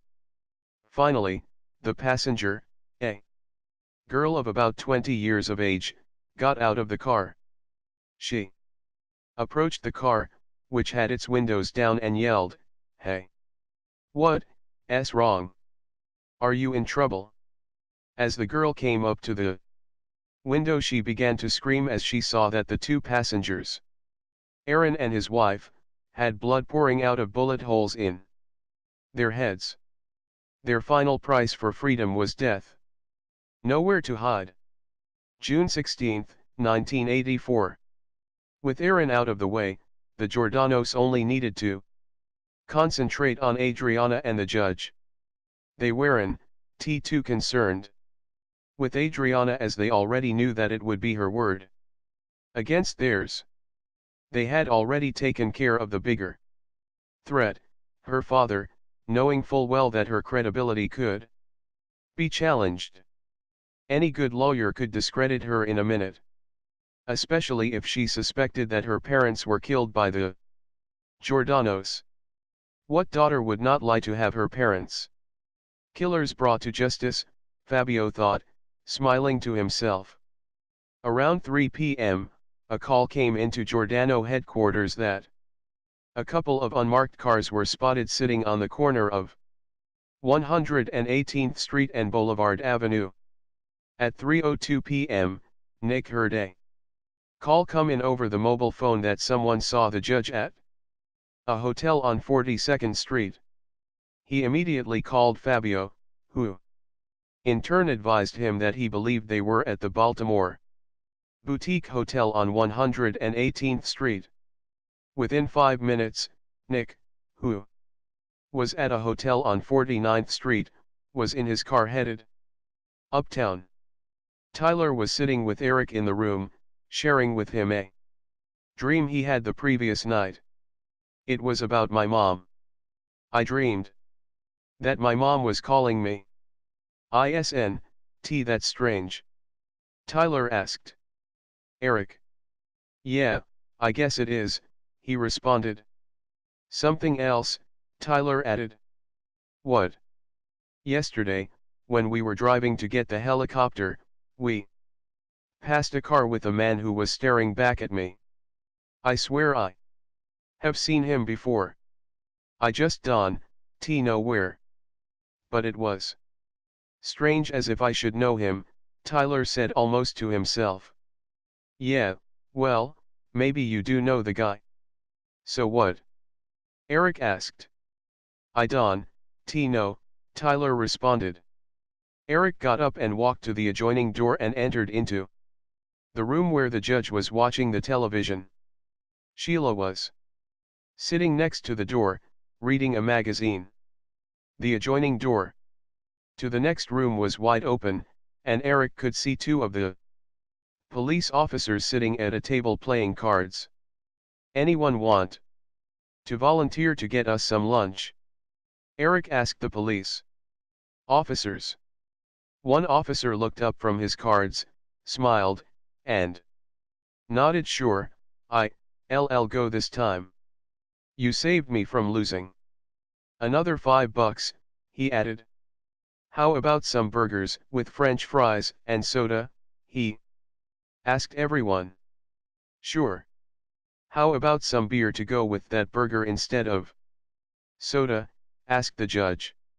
Yeah, for you, why not, the officer responded. Sheila and Tyler nodded their approval. No reason why the judge can have a beer with his food, as long as it's not them drinking. Tyler walked the officer to the door. Be careful, Tyler advised him. The officer looked Tyler in the eye, smiled, nodded, and responded, I will. Tyler stared at the officer as he walked down the hallway and disappeared down the stairs. In that moment, he realized the big mistake they had made. Tyler turned to the others and said, I'll be right back, as Tyler raced out after the officer. Dan, come back, Tyler shouted as he ran down the stairs. Dan reached the bottom of the steps and was almost out the front of the building when he heard Tyler shouting his name. Tyler reached him outside of the building and asked him to come back in. Why are you in your uniform? Tyler asked him. I am on duty, was his response. Forget about the food. Go back upstairs and tell them we need to get ready to move. I'll go and pick something up, he told the officer. Tyler was worried that someone might have found it suspicious seeing a couple of police officers going in and out of this building. He would ask them all to change to civilian clothes before they moved again. Walking up the boulevard toward 119th Street, Tyler entered a local deli where he ordered their lunch.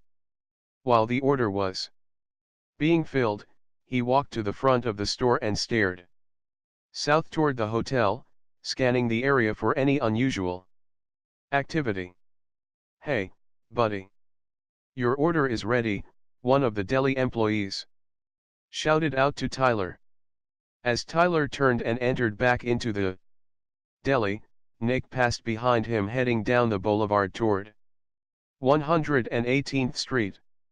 Crossing from between two cars, Nick figured he would bring less attention to himself if he was on the opposite side of the hotel. Entering a drugstore on the corner of 118th Street and Malcolm X Boulevard, he had a clear view of the hotel and two of the unmarked cars. In front of him was a magazine rack from which he grabbed one and started to scan through it as he occasionally glanced up. Acting as if he lost interest, he started to exit the store when he spotted Tyler heading toward the hotel. What luck. Nick immediately exited the store and headed toward 117th Street. Crossing the boulevard, he was now on 117th Street where there was a line of brownstones. He walked up to the first building and rang several bells. "Who's there?" one of the voices came over the intercom. "Sorry, but I forgot my keys to the front door. I left them upstairs," Nick said. Nick heard a disgruntled person on the other side and then the buzz that let him into the building. He raced up the stairs and found the door to the roof unlocked. Then quickly ran across the top of the building toward 118th Street. There was only one other building between this one and the hotel and it was very easy to get to. However, Nick moved cautiously, not wanting to ruin his luck by letting someone on the street spot him. Reaching the top of the closest building, Nick realized that the hotel was 2 stories shorter than the building he was on. Damn, he thought to himself. Reaching a fire escape, he went down between the buildings and easily located the back entrance to the hotel, which, as luck would have it, was open. Cautiously he entered the building. As both Tyler and Eric finished their lunch, Sheila was heading out the door to alert those in the unmarked cars that they were moving. Tyler asked the officers to cover their backs. As he did, T want any attention to be drawn toward them as they exited the building. Reaching the bottom of the stairs, Sheila turned and was startled as Nick passed her on the way out of the building. "Sorry, ma, didn't T mean to startle you," Nick said, smiling as he walked toward the hotel lobby. "No problem," responded Sheila. Nick stopped at the front desk and waited patiently while a rather attractive hotel attendant was busy with a guest. Sheila stared after him for a second but then continued on and exited the hotel. Once the hotel attendant was finished with the guest, Nick approached and began to ask the young lady questions about dining in the area and sights to see. The young lady found Nick to be rather attractive and was happy to help. She wasn't sure what room he was in, figuring another colleague must have checked him in, but was eager to please him. A few minutes later, Sheila had returned. Other than Nick chatting with the hotel attendant, there was no one else in the lobby. Sheila walked over to where Nick was and waited as if she too had a question for the hotel attendant. When Nick was finished, he thanked the young lady, nodded at Sheila, and headed upstairs. "Who was that?" Sheila asked the attendant. I don't know. I did check him in. He is really very nice," the clerk responded. Sheila quickly turned back and looked toward the back of the stairs. "Do you have any rooms back there?" Sheila asked, pointing toward the back of the stairs. No. That leads to the back entrance of the hotel," she responded. "Fuck," Sheila said loud enough for the attendant to hear. Drawing her gun, Sheila ran toward the stairs. By the time Sheila reached them, Nick had disappeared. She ran back to the front desk and asked the attendant to ring room 302 and to hand her the phone. Before Tyler got a chance to say anything into the phone, Sheila told him to be quiet. "Listen, someone's in the hotel.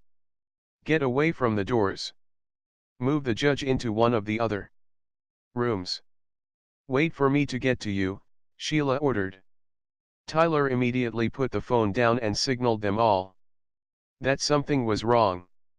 They all scrambled up and drew their guns. Tyler pointed to the television and gave it a thumbs up, indicating to the officer to raise the volume just a little. Sheila ran outside and waved hysterically to the officers in The unmarked cars. Realizing something was wrong, they screeched out of their positions and drove to the front of the hotel from all sides. They quickly exited their cars and raced into the hotel. Sheila explained to the men what had happened, that she suspected that the man she ran into was a killer.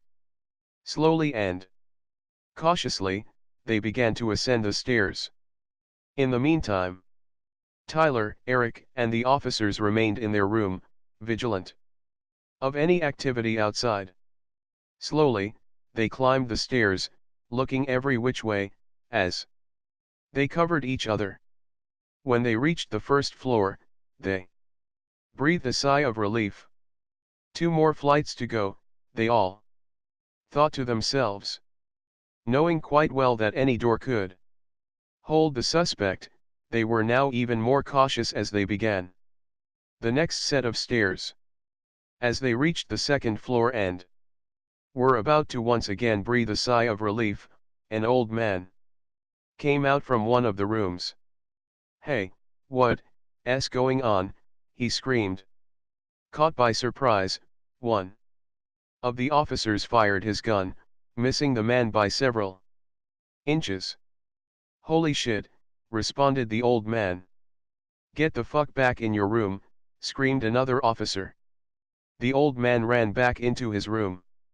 Others, who stepped out of their rooms, seeing what was happening, quickly retreated. The officers and Sheila all stared at one another. "Shit happens. Okay, let's move, just take it easy," Sheila said. The officer who took the shot, obviously shaken, nodded at her as another officer took his place in the lead position. They once again began their ascent.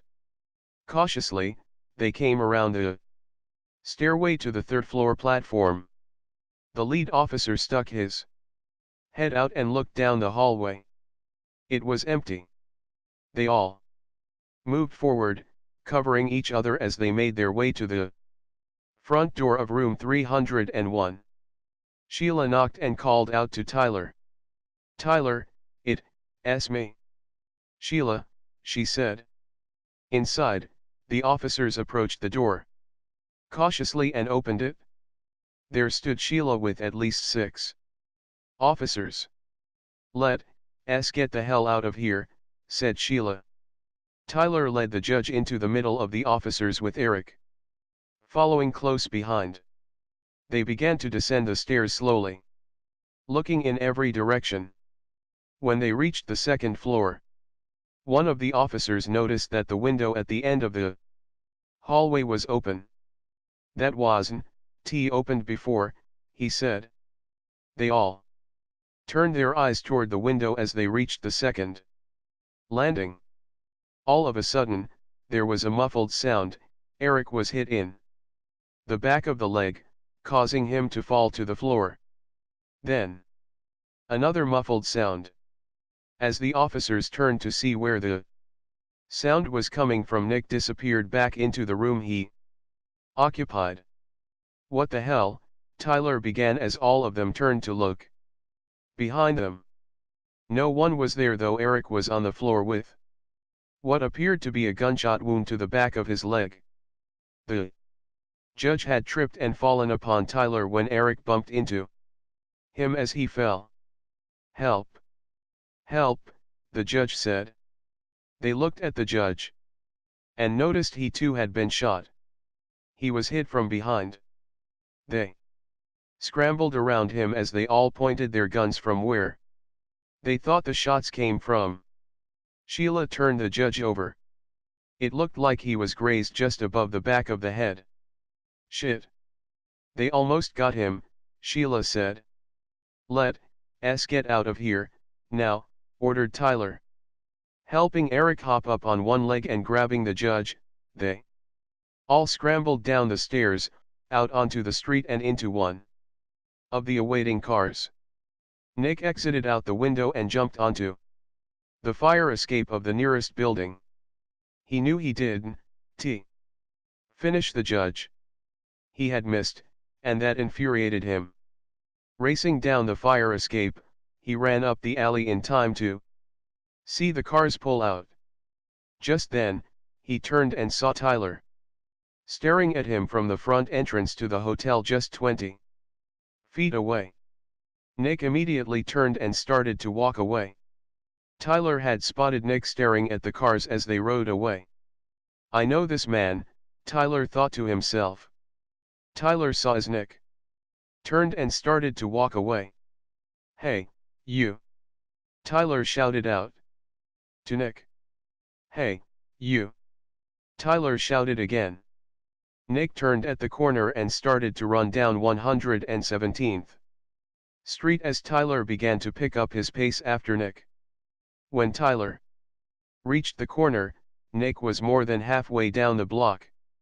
Tyler took off into the middle of the street, hoping that Nick would not see him coming after him. Nick turned and saw no one up the block heading in his direction, so he stopped running. Then he heard a car hit its brakes, and turned, seeing Tyler less than half a block behind him.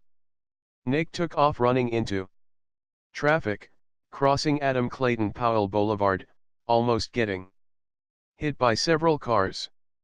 Tyler hit the intersection as Nick got to the other side of the boulevard. Nick, now running up the boulevard toward 118th Street, was dodging between pedestrians. As he kept looking back to see if Tyler was still after him. Tyler was on the other side of the street running in the same direction, waiting for a chance for the traffic to let up so he could bolt across the boulevard. Nick turned left on 118th and began to quickly disappear as Tyler saw the opportunity and bolted across the boulevard on the corner of 118th Street. Running as fast as he could, Tyler was closing in on Nick. Nick, realizing that Tyler was getting closer, pulled out his revolver and knelt behind a parked car, took aim, and fired. Tyler had seen Nick go behind a parked car and immediately drew his weapon. Tyler did not see Nick exit from the other side of the car, so he slowed down and moved more cautiously in Nick's direction. All of a sudden, Nick reappeared with gun drawn. Tyler saw the flash of Nick's gun as he raised his own gun to fire back. Before Tyler could get off a shot, Nick's shot shattered the back window of the car nearest to Tyler, causing Tyler to dive for cover. When Tyler got back up again, Nick was gone. A couple of hours later, Tyler caught up with Sheila and Eric at the 13th Precinct on 21st Street. Tyler filled Sheila in on what had happened, stating that although he didn't get a really good look at the shooter, he resembled the man Tyler had seen in Massachusetts. After Sheila described the man she saw in the lobby, she and Tyler compared notes and agreed that it was the same man. "This guy is determined to get the judge," Tyler said. "Well, we better get our asses out of here before that guy comes looking for him again," Sheila said. "Why don't we play it off as if the judge is dead? I don't think this guy is going to fall for it. Especially after he saw you guys take off from the hotel," Tyler replied. One of the officers came up to Tyler and Sheila to tell them the judge was ready to go. He had only suffered a scratch and had been bandaged up. Eric, on the other hand, was out of commission for a couple of weeks. Tyler went down to see Eric before taking off. "Looks like you are going to get the Purple Heart," Tyler said. "Yeah, like that's what I really wanted. If that's the case, I should have gotten it for just hanging around with you," chuckled Eric. He turned to Sheila and said, "It's up to you now to take care of him. Don't worry, I won't let anyone get to the judge," she responded. "Fuck the judge. It's Tyler am worried about, Eric said. They started to laugh when they noticed the judge looking at them all. Yeah, you guys are doing a fine job protecting me, he said. Hey, are you dead yet? Tyler asked him. Let us get the hell out of here, Sheila ordered. Fine with me, Tyler responded. A few minutes later, they were on their way back to the heliport where a helicopter was waiting to take them to an undisclosed location in Pennsylvania. By the time the Giordanos got the word that they were airborne again, it was too late. They simply disappeared and could not be traced. Nick spoke to the Giordanos, advising them that there would be only one more opportunity to take out the judge, and that would be when he returned to give his testimony. In the meantime, they needed to get as much information on where and when the judge was scheduled to testify. Both Fabio and Felicia were upset with Nick. I thought you were supposed to be the best, Felicia shouted into the phone. Shit happens, responded Nick. Yeah, well, I don't like it, Felicia told him. Why didn't you ask one of your Boy Scouts to take the judge out? Nick asked her. I'll tell you why. Because they, too fucking stupid and couldn't hit the side of a fucking building unless it fell on them. That's why you didn't ask them to do the job. The anger of having missed the opportunity came to the surface. Nick said, listen, you fucking bitch. I've never failed in any job I have ever taken. Never. And I don't plan to start now. So get off my ass and get the information I need to get the job done. Felicia was in shock. She almost started to stutter back at him, but held herself in check as Fabio took the phone from her. Nick, calm down. My sister is just upset. Lots going on, Fabio said.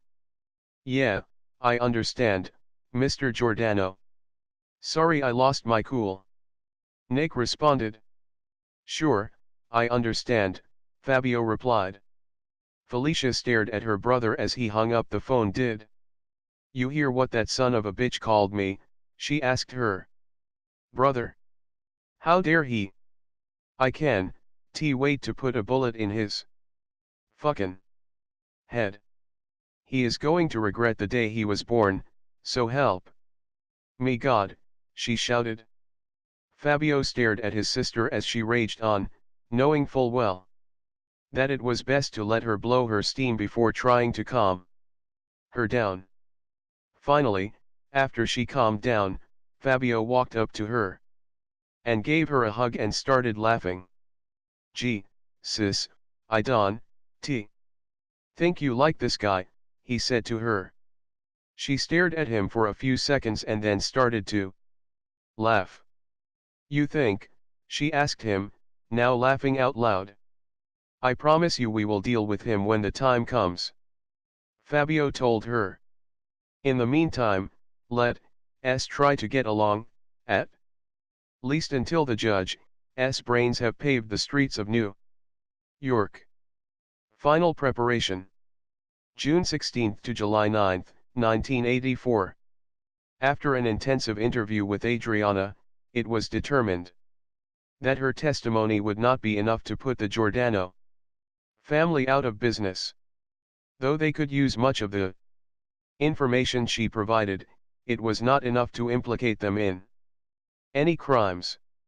The FBI's suspicion about the Giordanos having contacts and influence in the various government agencies was proven to be true. However, Adriana was unable to provide any of the contacts except for the judge and the lawyers they used. After learning of the execution of her parents, Adriana accused the FBI of failing to provide protection and escape as they promised. She refused to elaborate further on the Giordanos' dealings. In her anger and despair she said, "You promised. Now they are dead because of you. You bastards, you killed my parents.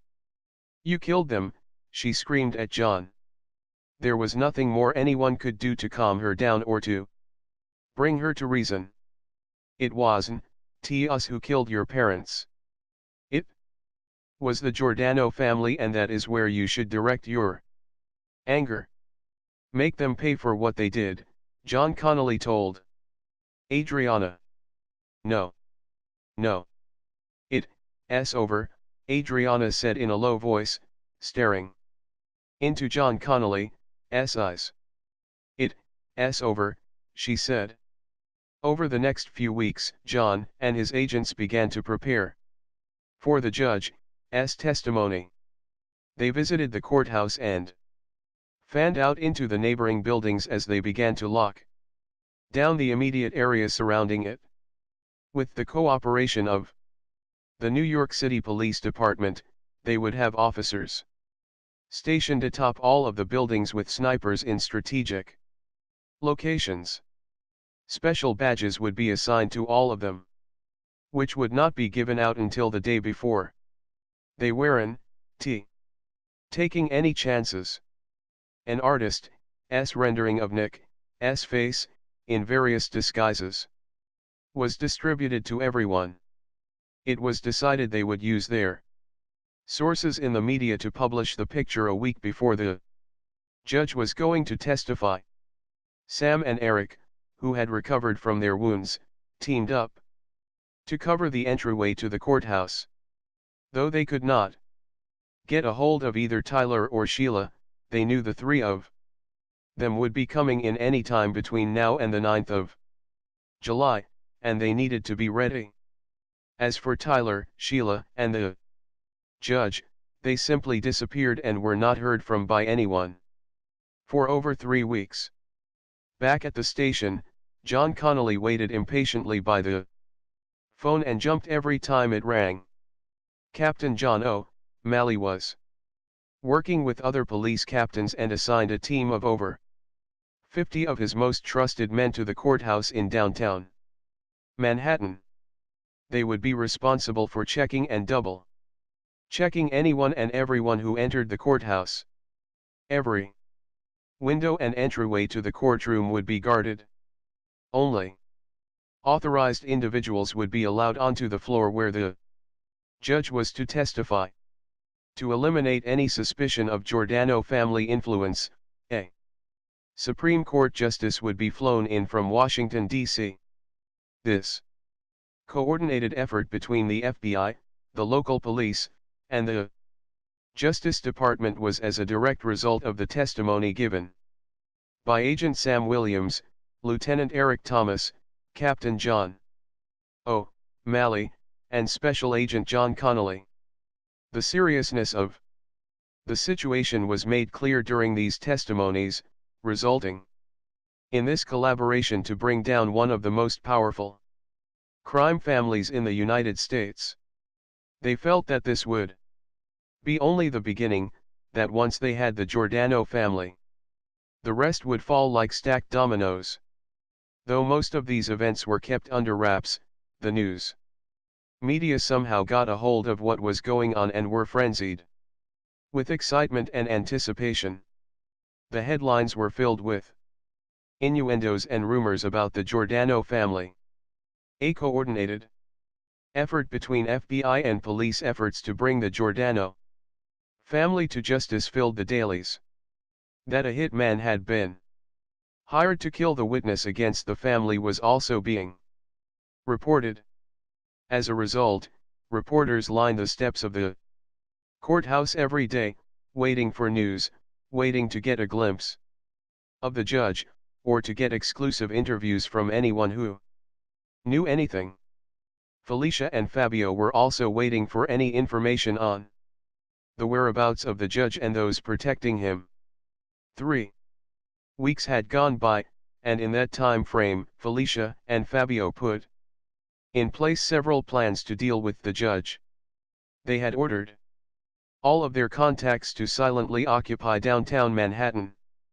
3 days before he was scheduled to testify, their lawyers had been advised as to the time, date, and courtroom in which the judge would make his appearance.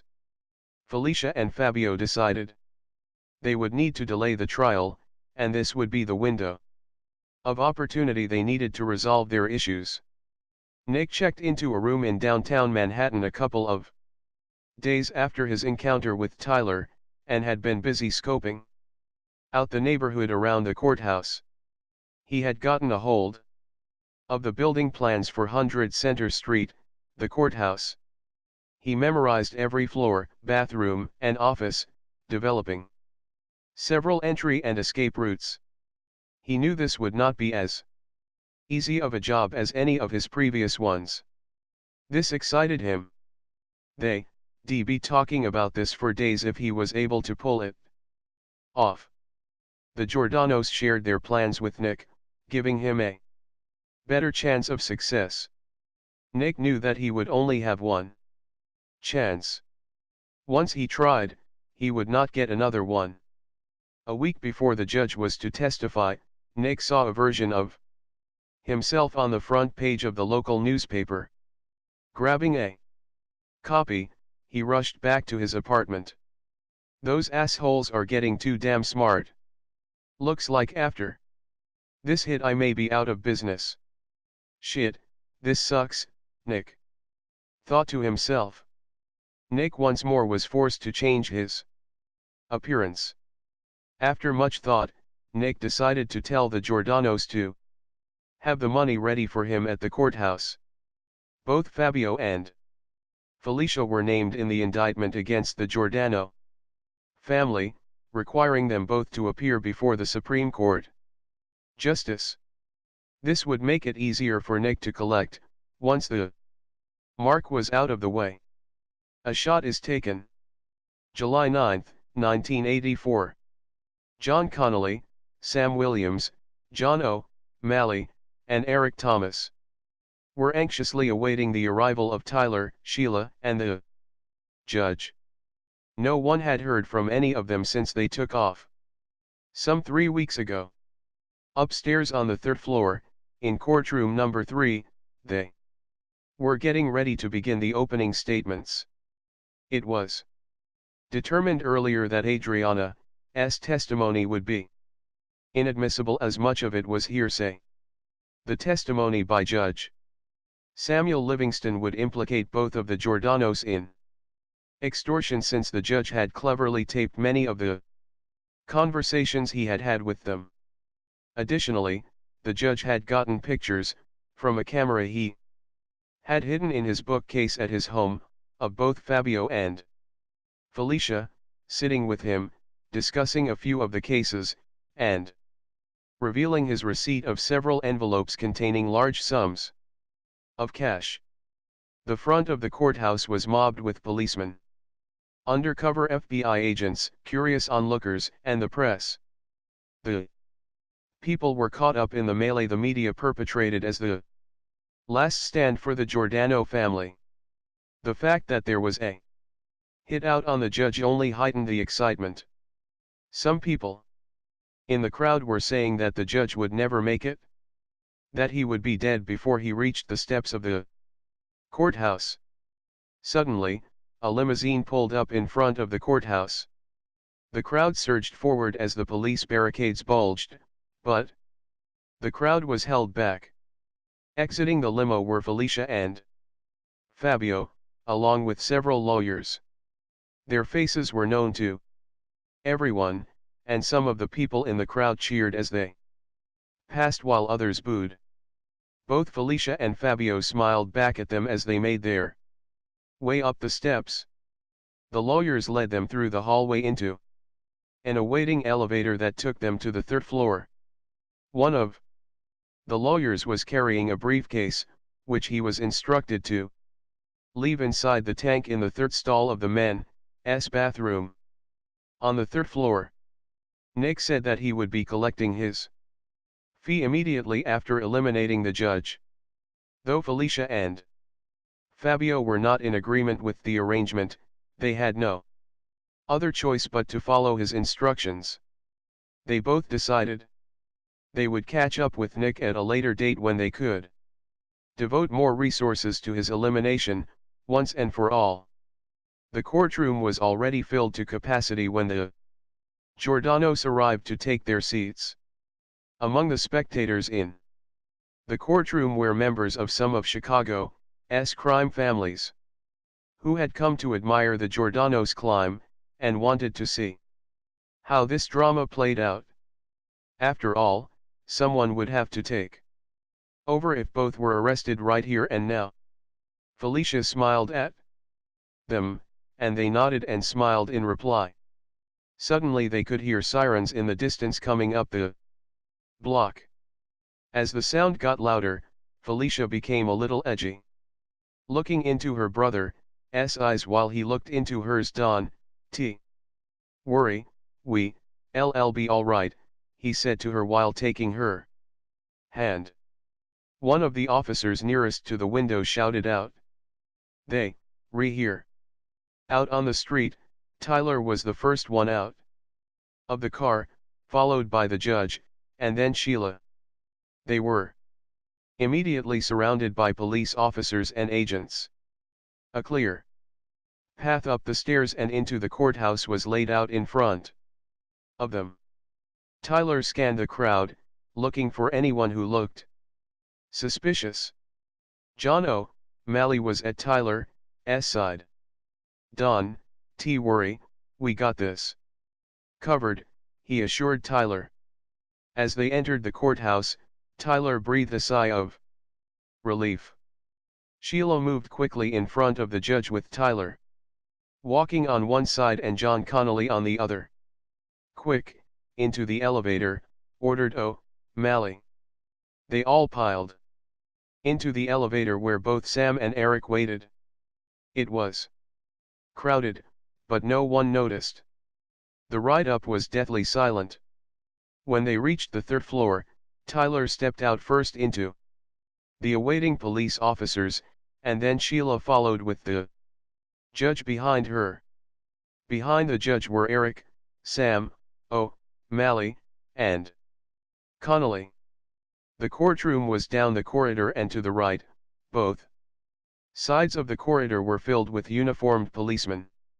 All were cheering and clapping as Tyler made his way down the hall. He smiled at them as he passed, feeling somewhat proud of his accomplishment. Every once in a while, he would meet the officers' eyes as he passed, and then he saw them, the same eyes he had seen so many years ago, when he was only a boy, the same eyes he saw in Massachusetts.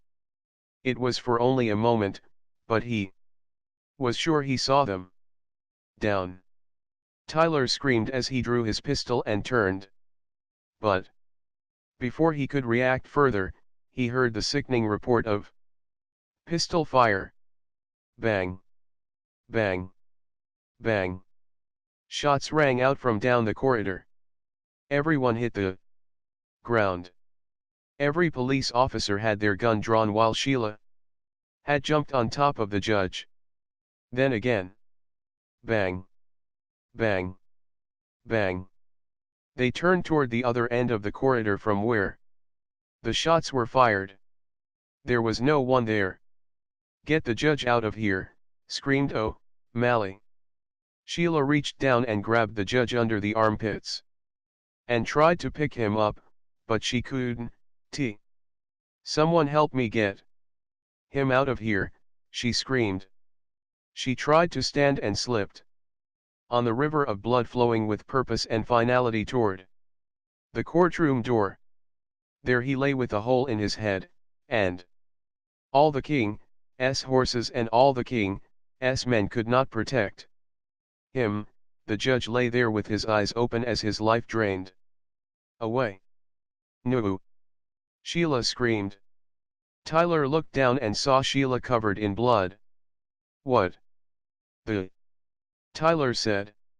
He got up fast and looked around. "Where the fuck did he go?" he screamed. He's wearing a uniform. They all looked at each other.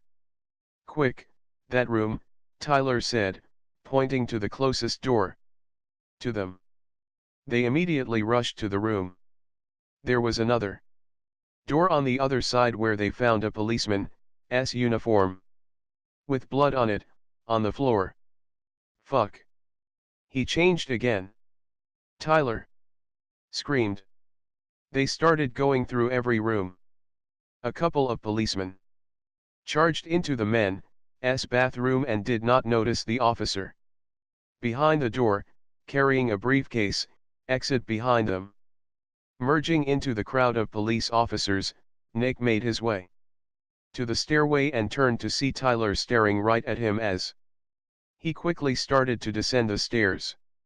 Tyler rushed past the rest of the officers, screaming that he was on the stairway and that he was still dressed like a police officer. A couple of seconds later, Tyler was flying down the stairs, followed by Sheila and Eric.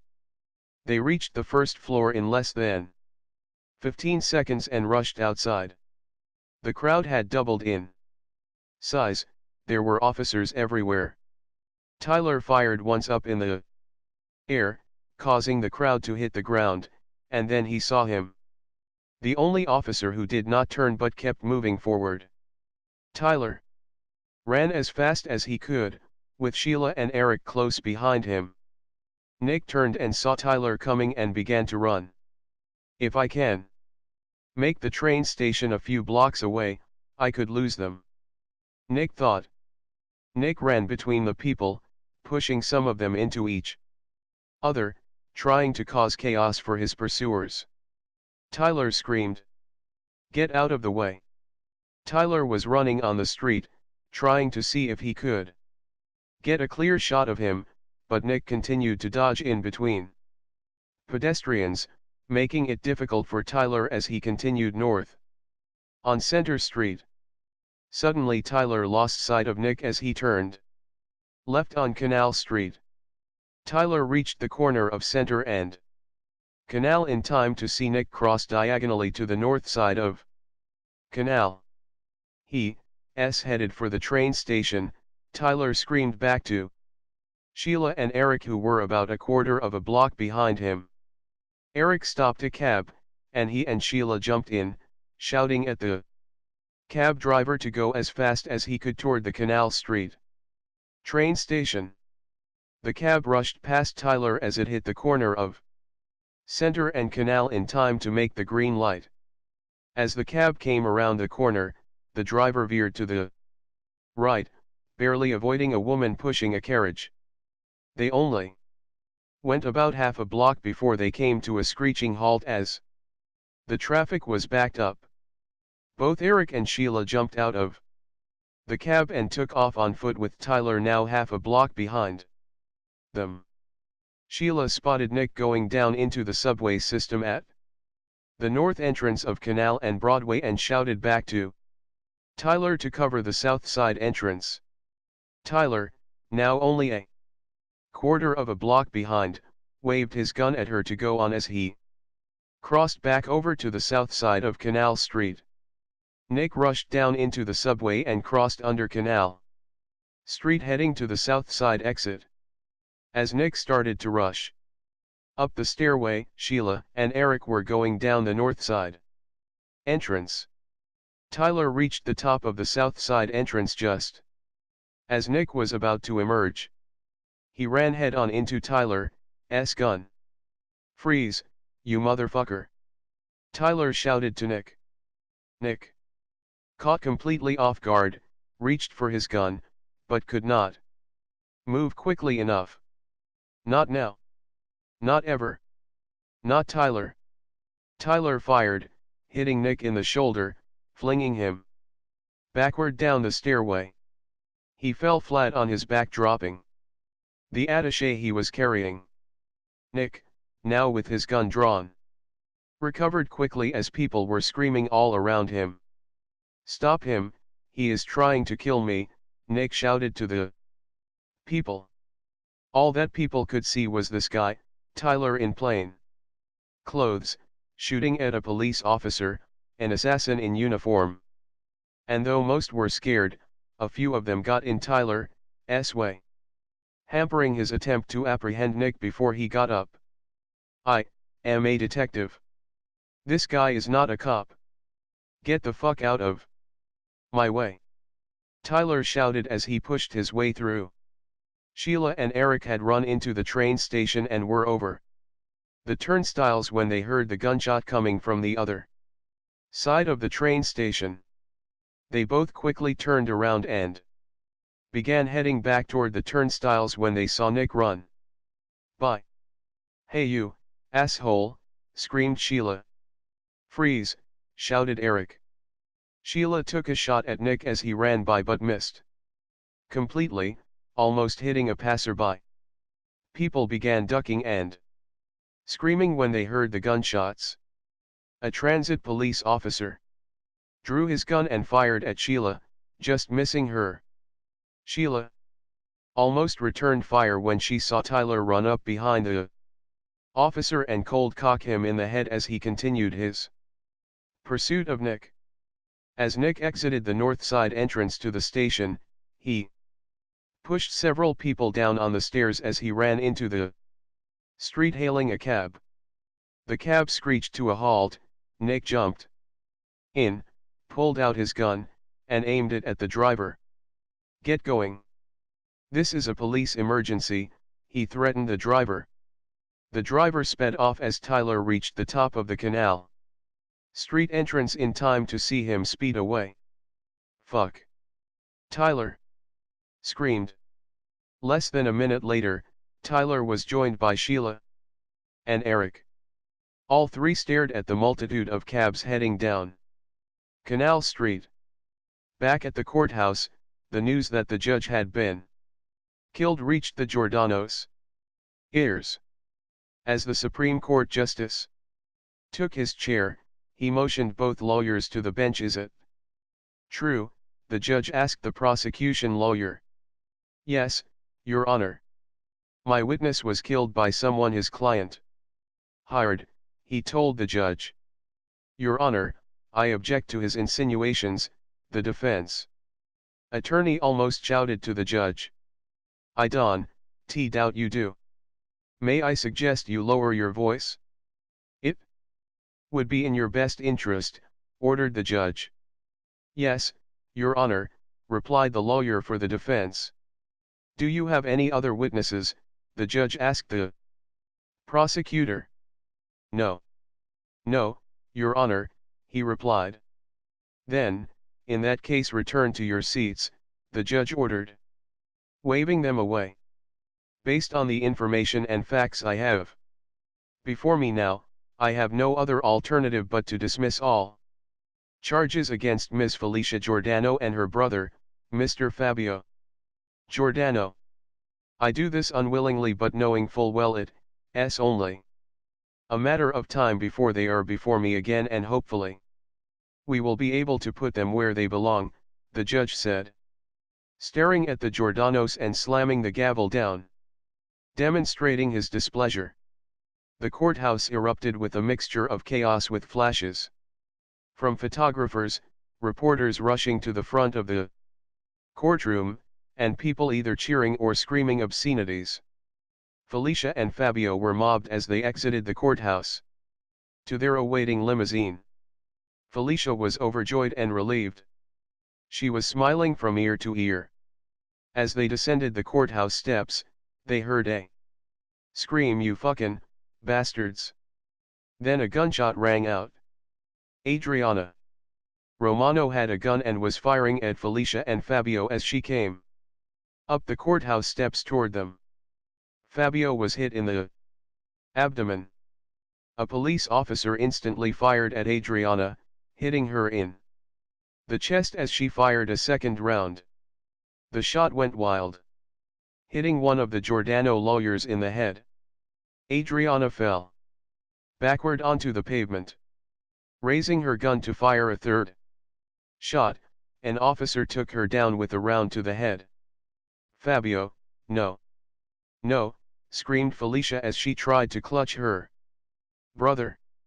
She was pulled away as the police administered first aid.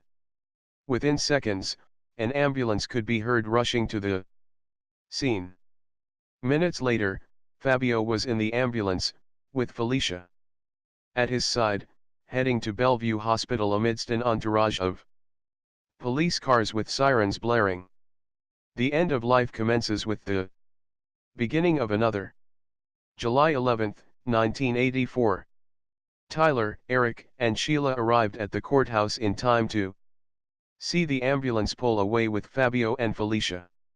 At first, Tyler thought it was for the judge, but then saw a covered body laying on the ground at the foot of the courthouse steps and another body half up the stairs. "What the hell happened here, Captain?" Tyler asked O'Malley. After John explained what had happened, Tyler filled him in on the events at the Canal Street train station. "Though I shot him almost point blank, we didn't find any blood at the bottom of the stairway or anywhere down the path he took," Tyler reported. "He probably had a bulletproof vest," the captain responded. "Yeah, I figured as much," Tyler said. "We put an all-points bulletin out on him, asking for any cab driver who might have picked up a police officer in the downtown area next to the Canal Street station to call dispatch. Immediately," Sheila told O'Malley. "Good thinking. Maybe we'll get lucky," O'Malley told her. "Where do they take the Giordano's?" Tyler asked. "Over to Bellevue Hospital," the captain answered. "There's not much more we can do here.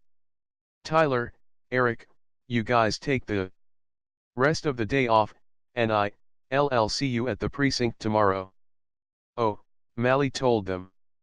As they were about to take their leave, Tyler turned to Sheila and Sam and nodded his goodbye and walked away. Sheila had been with Tyler through a lot, and all he did was nod and walk away. "What's his story?" she asked Eric as he approached to say his goodbyes. "Don't really know. That's just the way he is," Eric told her, as he hugged both Sam and Sheila with a warm goodbye. "You guys take care of yourselves," Eric told them. "Take care of him," Sam told Eric. "Yeah, you got it." He too walked away after Tyler while pointing at them. Tyler jumped into the squad car that was provided for them and was about to take off as Eric jumped into the passenger side. "Hey man, where you going without me?" Eric asked him. "Sorry. I figured I'd run over to Bellevue and ask the Giordanos who it was they hired to kill the judge," Tyler told Eric. "Really? And do you think they are going to tell you?" Eric asked him. "Hey, it won't hurt to try," Tyler responded as he hit the gas and took off with the sirens accompanying them. Nick had managed to elude his pursuers and was now headed uptown toward Grand Central Station on 42nd and Park Avenue. The cab driver heard a call come over the radio for anyone who might have picked up a police officer but simply ignored it, afraid he might upset his passenger. A block from the station, Nick ordered the cab driver to stop, reached into the attaché case, and pulled a few $100 bills. "You listen and listen good. Here is a few $100. And all you have to do is tell your dispatcher that you picked me up and dropped me off at Penn Station. Do you understand?" Nick asked him. "Yes, sir. I don't want any problems." "Whatever you say," the driver responded nervously. With that, Nick got out of the cab and headed toward Grand Central Station. Entering the station, Nick headed for the nearest bathroom, where he would discard the uniform for the clothes he was wearing underneath. Within seconds, his mission was complete. After removing the bulletproof vest, he pulled his shirt open to reveal a black and blue bruise the size of a baseball. Fuckin' kid almost killed me. I bet you he would have caught that ball. After all, Nick thought to himself, smiling. Yes, Nick remembered who Tyler was. As the cab driver who drove Nick pulled away, he called into the dispatcher. Hey, it was me. I picked up the cop, he screamed into the microphone. Hey, Leroy, is that you? The dispatcher asked. Yeah, man. It's me. I picked him up at Canal Street and dropped him off at Grand Central Station, he shouted. Hey. This motherfucker is a bad dude. Told me to tell you I dropped him off someplace else. That's what he said.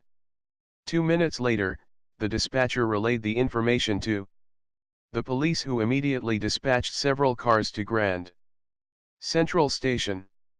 The police at the station were alerted to be on the lookout for anyone fitting Nick's description. They were told to check the bathrooms as they suspected he would try to change out of his police uniform. Both Tyler and Eric missed the call about Nick being at Grand Central Station as they just left their squad car and were entering Bellevue Hospital's emergency ward. Sheila, Sam, and their captain were still at the courthouse when the call came in. John O'Malley rushed to them and gave them an update as they all jumped into one of the cars and headed uptown. Nick finished removing the uniform, dumping it into the closest garbage can, and walked out. The station was crowded with midday commuters as Nick headed to a newsstand to pick up the paper and some candy. A crowd was gathering in front of an overhead television as news of the downtown shooting was being aired. Nick walked over and almost choked when he heard one of the Giordano's had been shot. Someone trying to take money out of my mouth, he thought to himself. When Nick heard that the Giordano's were taken to Bellevue Hospital, he immediately headed for the nearest exit. As he approached it, he saw police cars screeching to a halt in front of the station. He kept his cool and continued in his path. As Sheila hit one of the revolving doors, Nick hit the same one, going in the opposite direction. She glanced up for a second and met his eyes as they passed each other, separated by only an inch of glass. Sheila entered the station and froze. Turning, she screamed, "It's him." She pointed toward the door. Pulling her revolver out, she rushed the door and was out on the other side in seconds, followed by her other colleagues. Shit. He was just here, she shouted. Nick moved as quickly as possible, exiting through the revolving doors and crossing the street, running as he kept low below the top of the parked cars so no one could see him. When he reached the corner of East 42nd and Madison Avenue, he turned left and headed toward 41st Street, where he hailed a cab to Bellevue Hospital. It would be much easier to get them at the hospital. After all, they do allow visitors, Nick thought to himself. In the meantime, Fabio was in the operating room while Tyler and Eric confronted Felicia in the waiting room. Other than Felicia and two of her soldiers, the room was empty. Anyone previously there was probably cleared out by the Giordano's men. Sitting there with her face in her hands and blood on her clothes, she looked like an average person, weeping for a family member. Eric, feeling some sympathy, softened his approach. Sorry about your brother, Eric told her. Tyler, undeterred about how Felicia looked or felt, said, hope he dies screaming. Fuck off, she said, looking up at him. Two strong-looking men immediately approached Tyler and Eric, while grasping weapons concealed under their jackets. Both Eric and Tyler pulled out their badges. Tyler shoved his in their faces while his other hand gripped the handle of his gun. Eric looked at Tyler and nodded toward the door. Tyler stepped back and headed out of the waiting room. "Look, Ms. Giordano, what goes on between your families is your business. You can kill yourselves off for all we care. But that guy that killed the judge is a pro.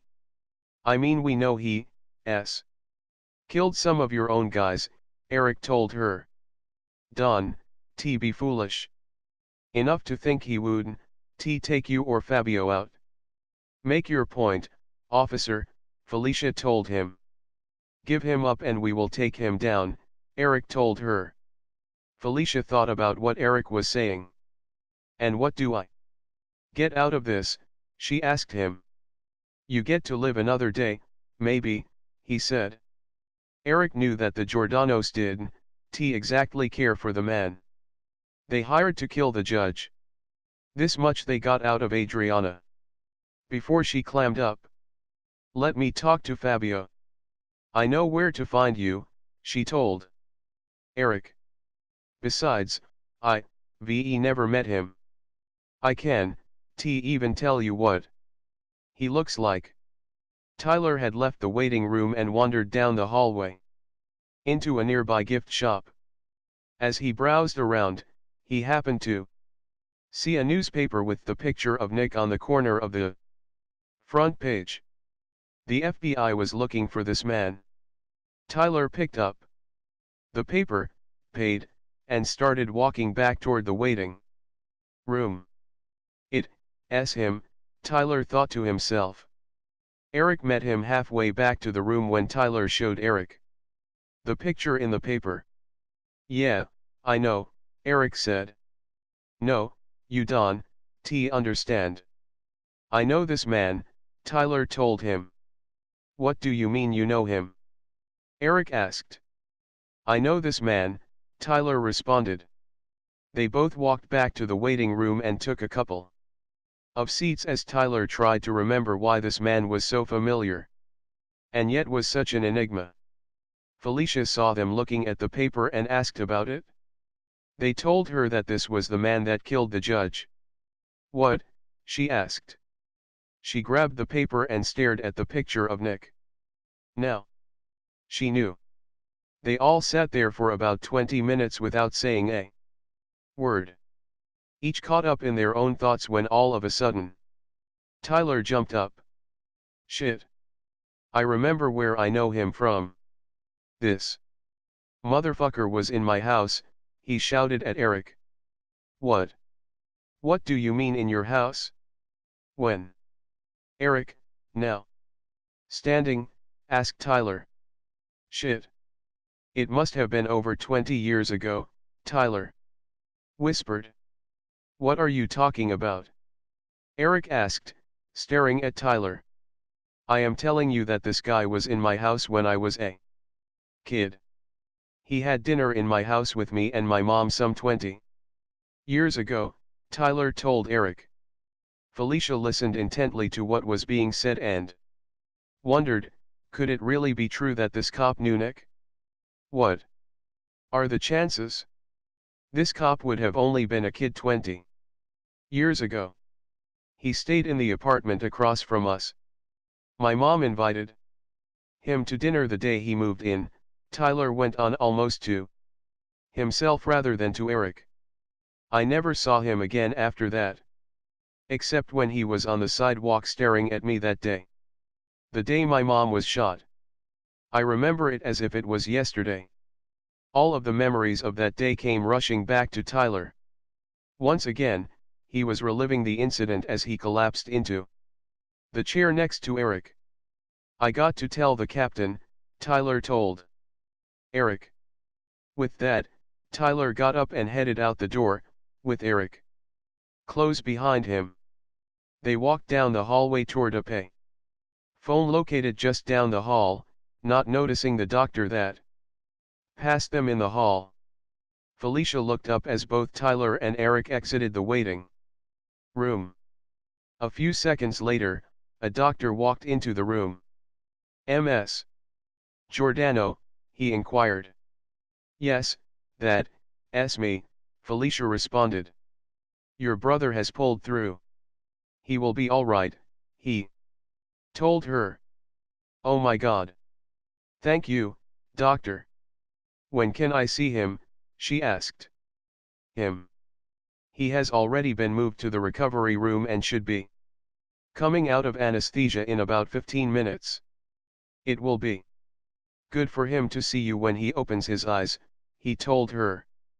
The doctor told her Fabio was up on the next floor, room 407. With that, Felicia got up and headed for the elevator, followed by her two bodyguards. Tyler was on the phone trying to get a hold of Captain O'Malley when he saw Eric walking toward Felicia as she approached him heading for the elevators. They exchanged some words, and Eric returned to Tyler's side. "Any luck?" Eric asked him. "No, but they said they would relay the message," Tyler responded. "What gives with her?" he said, nodding toward Felicia.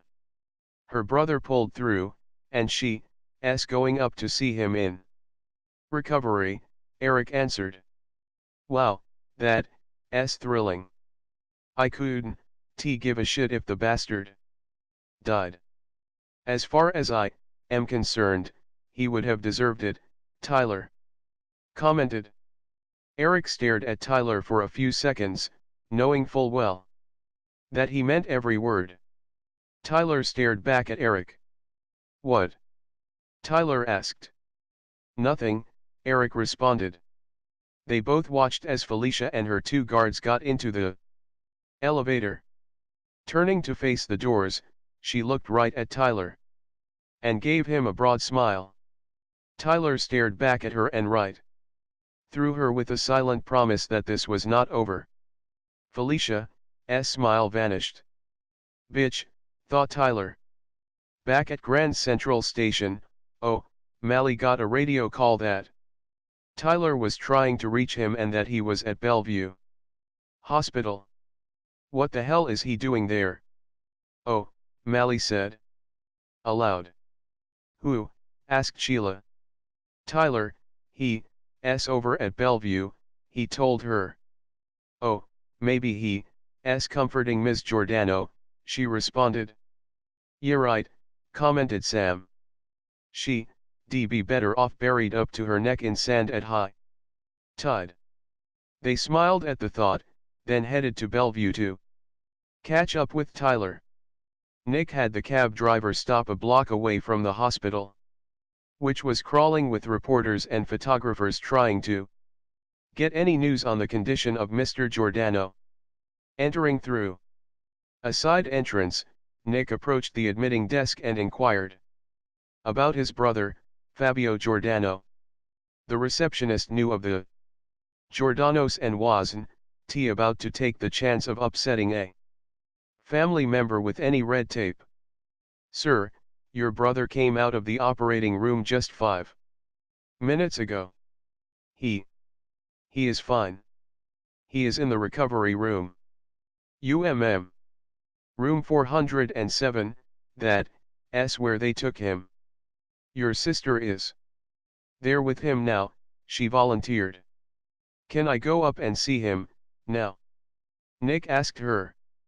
"Well, you are only allowed 2 visitors at a time, and there are 3 people already there. But I don't see why not," she told him. Nick smiled at her as she handed him a visitor's card. "Have a nice day, Mr. Giordano," she told him. Nick nodded and headed to the elevators. The receptionist turned to the other receptionist who had her back to her. "Jerry, do you know who that was?" she asked her. "Who are you talking about?" Jerry asked. "That was Mr. Giordano's brother. That's who that was," she Told Jerry. You, crazy. Mr. Giordano doesn't, have a brother. He only has a sister, she responded. No, you, wrong. He said he was his brother. I am sure of it, she answered back. Yeah, probably a reporter trying to get a scoop, Jerry told her. Damn, I never thought of that. I should call security and let them know, she said. And get in trouble because you let him in? Are you nuts? Jerry asked her. With that, the receptionist nodded and simply ignored the incident. 4 minutes later, Sheila, Sam, and O'Malley arrived at Bellevue Hospital. The reporters immediately recognized O'Malley and rushed him for information. Who shot Mr. Giordano? Did you catch him? Was Ms. Giordano also shot? Is he dead? Were the questions thrown at them as they broke through the crowd and headed into the lobby, ignoring all questions. What floor is Fabio Giordano on? O'Malley asked the receptionist as he passed by. Room 407, she quickly responded to him. Tyler had called O'Malley back a few minutes before and learned that he was headed to Bellevue Hospital to meet up with him. Tyler and Eric headed to the 4th floor to await O'Malley's arrival. Eric knew he would be interested in what Felicia had to say.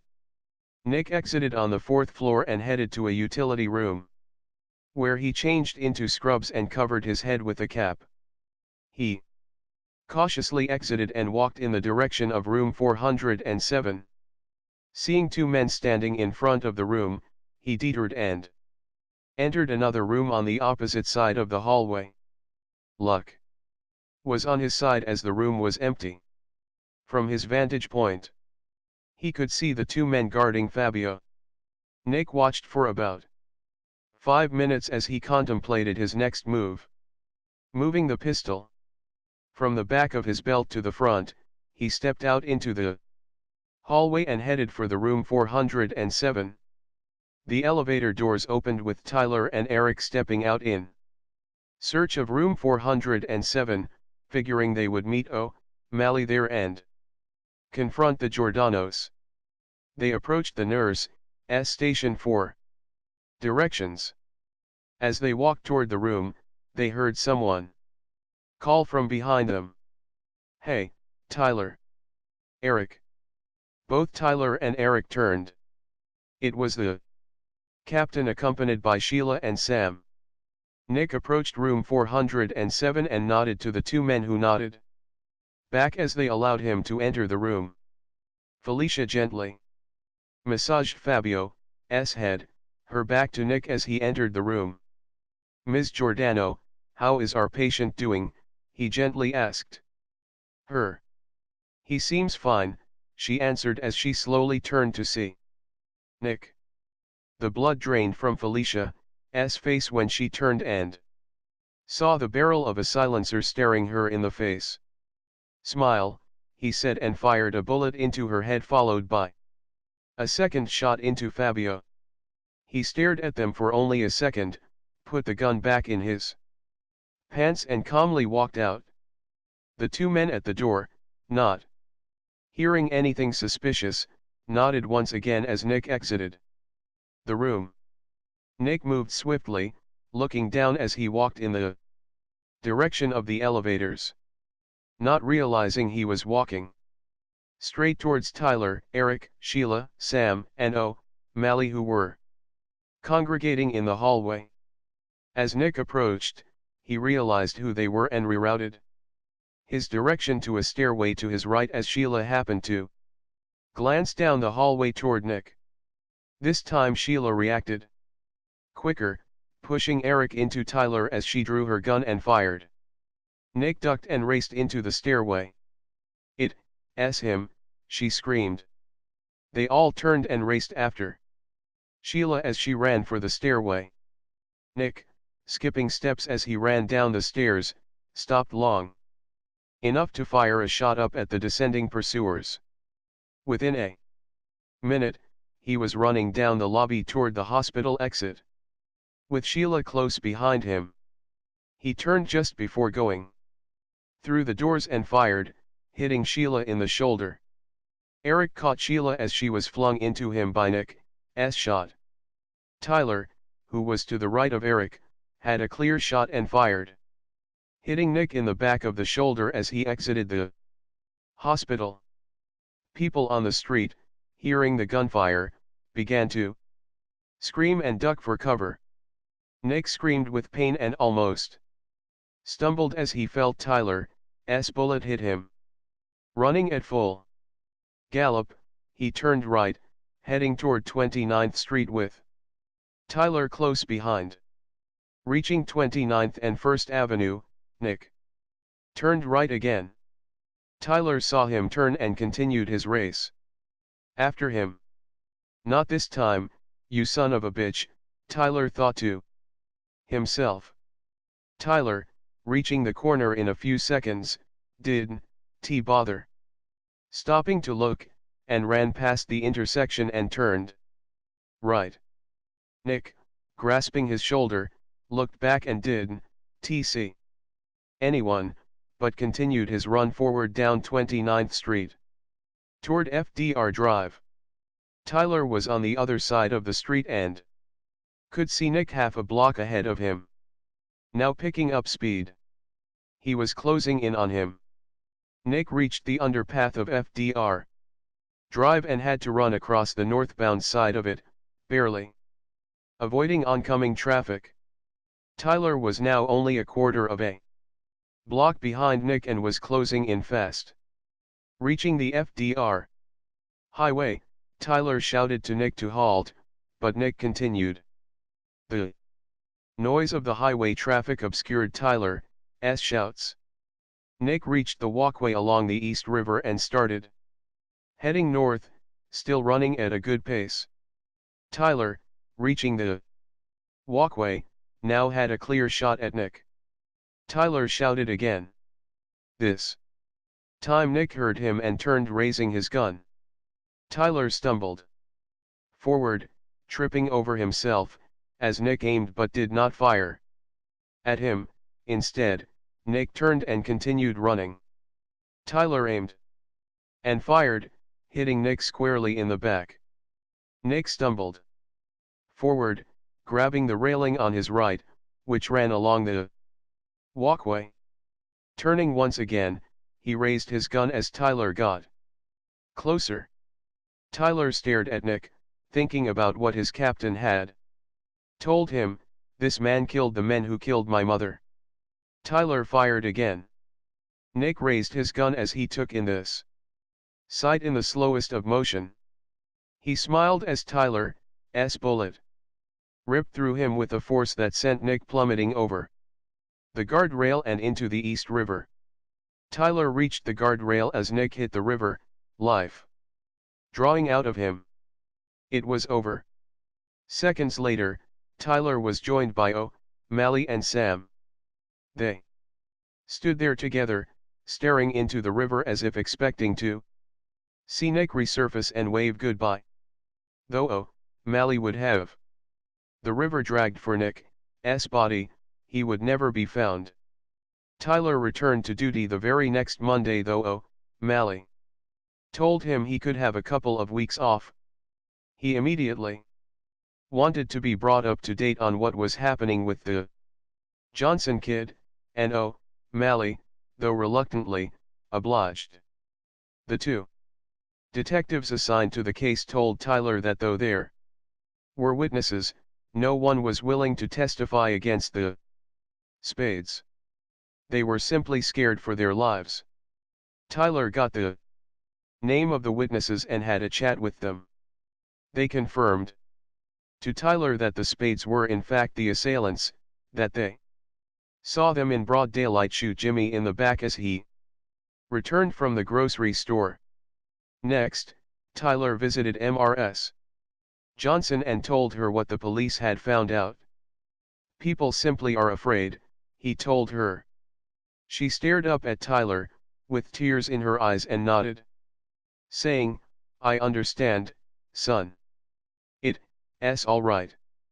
No, it's not, Tyler responded. I am going to make it right. I promise you that. Tyler, let it go. I have and so must you, she told him. Tyler stared into her eyes and nodded. Gave her the hug a mother receives from a long-lost son and walked away. That night Tyler drove home, made some coffee, and then knocked on his neighbor's door. The Hispanic couple living next door was pleased to have a New York City detective living in their complex. Though Tyler kept to himself, they would see him occasionally and simply nod, and Tyler would give a faint smile and nod back. Excuse me, folks. Do you have any sugar I could borrow? He asked the young couple. Sure, man. No problem, the man answered, returning a short while later with half a cup of sugar. Oh shit, Maria, he talked to us, Tyler heard him say to his wife after the door was closed. A few minutes later Tyler was in his car headed to Manhattan. A day of reckoning. July 17, 1984. Lamont and 4 members of his gang were sitting at their normal hangout on 127th Street and St. Nicholas when they noticed a car on the other side drive slowly by. They couldn't see the driver, but they could tell he was white. Hey, man. What you looking at? They shouted to the driver. The driver picked up speed and drove away. Shit, man, I think we scared him, one of the gangbangers said. They all laughed as they watched the car disappear in the distance. A few minutes later the car was back, this time it was coming down on their side of the street.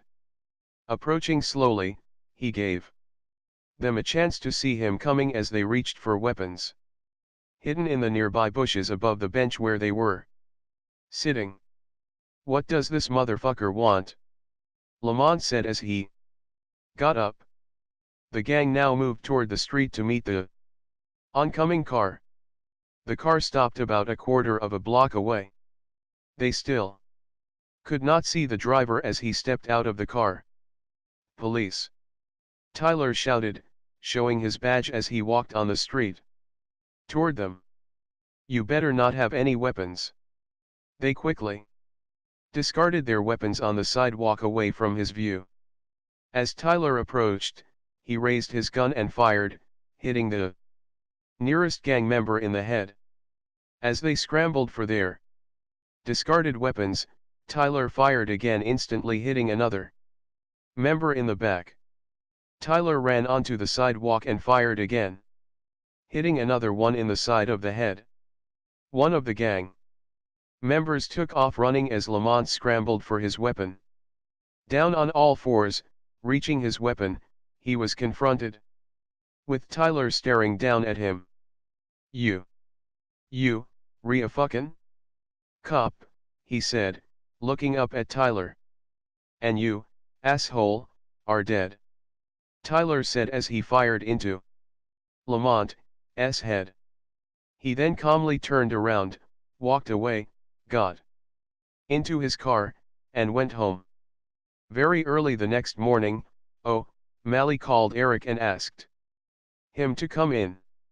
He sat with Eric for a few hours before Tyler was scheduled to be in, discussing the incident that occurred up on 127th Street and St. Nicholas. I don't know, Captain. I can't believe that he would do that. I simply can't believe that he would really do something like that, Eric kept saying to O'Malley. Tyler walked into the precinct at around 8 a.m. and was told O'Malley wanted to see him. He walked in and was surprised to see Eric there. What's going on, Captain, he asked, nodding. At Eric. Tyler, someone off the spades last night up at 127th and St. Nicholas. Do you know anything about this? He asked him. Why should I? Tyler responded.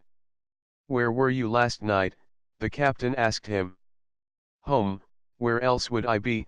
He responded. Can anyone verify that? He asked Tyler. Sure, my neighbors. They shared some sugar with me, he responded. Why? You don't think I had anything to do with this? Do you? Actually, there is a witness who says it was a white male. Also says he can identify him in a lineup. Oh, Mally told Tyler. Really, and who is this witness? Asked Tyler. He's a member of their gang. He said he heard the shots, and when he got there, several of their gang members were dead, the captain finished.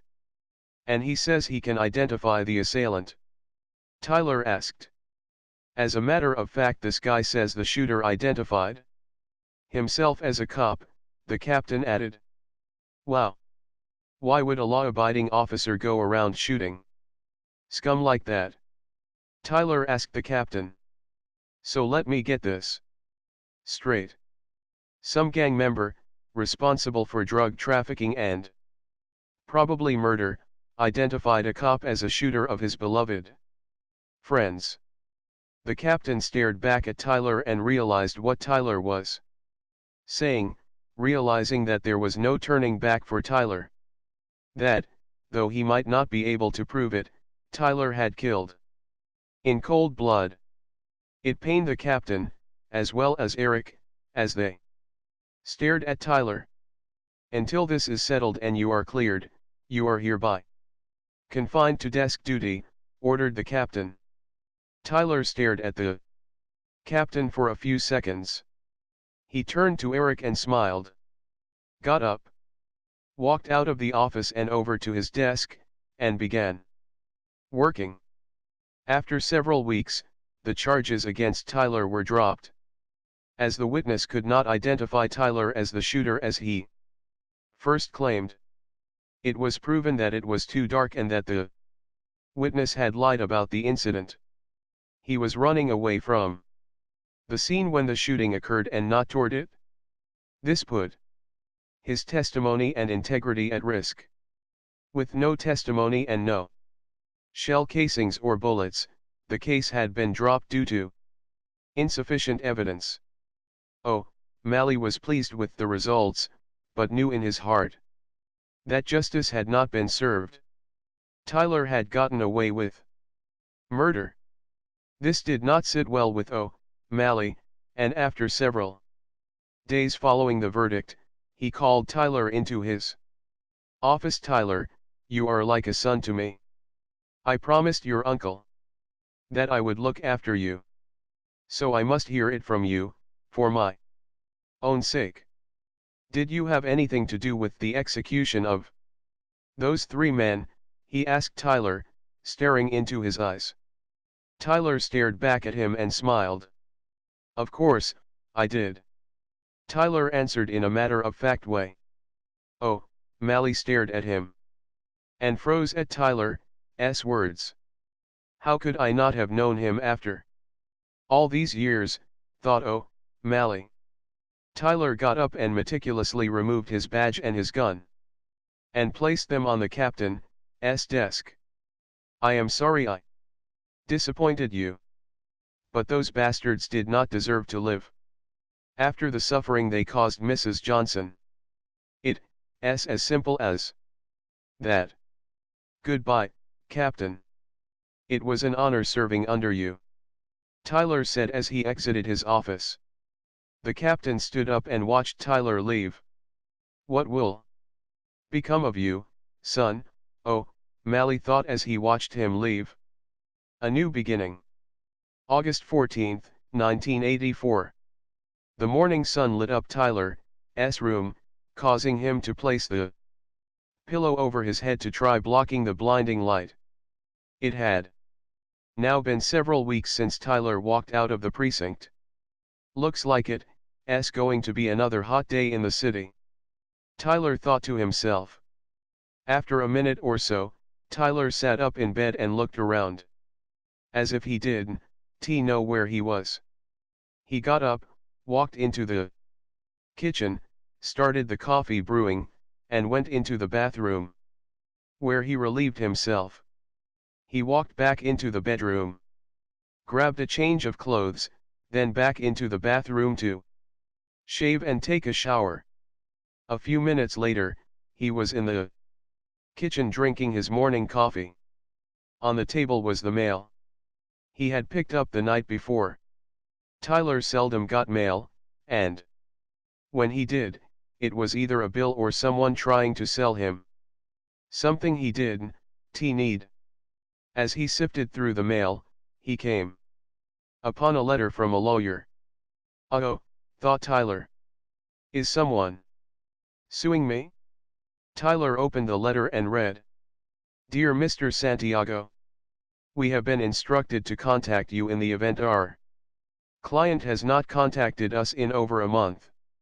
As such is the case, we are obligated to advise you that you are to take possession of all of our client's worldly goods. Included in the envelope is a one-way ticket to California, where a representative of our firm will meet you at the airport and provide you with transportation and information regarding this transaction. So that there is no misunderstanding, you are required to bring proof of identification. If you wish to contact us, you may reach us at the number provided. Respectfully yours. What the hell is this all about? Tyler muttered to himself. Tyler stared at the letter for a couple of minutes while he drank his coffee. After a minute or so, he got up and made himself some scrambled eggs and a piece of ham. He sat back down and reread the letter. The time was now 10 a.m. here, so it would only be around 7 a.m. in California. Guess I'll go for my morning run and call later, Tyler thought to himself. After his morning run, Tyler stopped by a local cafe, had another cup of coffee while he sat and read the morning paper. It was a beautiful day, and he so enjoyed just watching how the city came to life. Across the street, he watched as some kids were playing stickball, and his mind wandered back to his childhood when stickball was part of a daily routine, when there were no cares in the world. Suddenly, the quietness was interrupted with the sound of several teenagers driving by with their car radio blaring, honking their horns while screaming out obscenities to a rather attractive girl walking down the sidewalk. Oi chica! You want me, baby, he heard them shout out. Tyler stared at them for a few seconds as they faded into the distance. Someday someone is going to throw a grenade into one of those cars, Tyler thought to himself. A couple of hours later, Tyler was back in his apartment. He decided to make the call to California.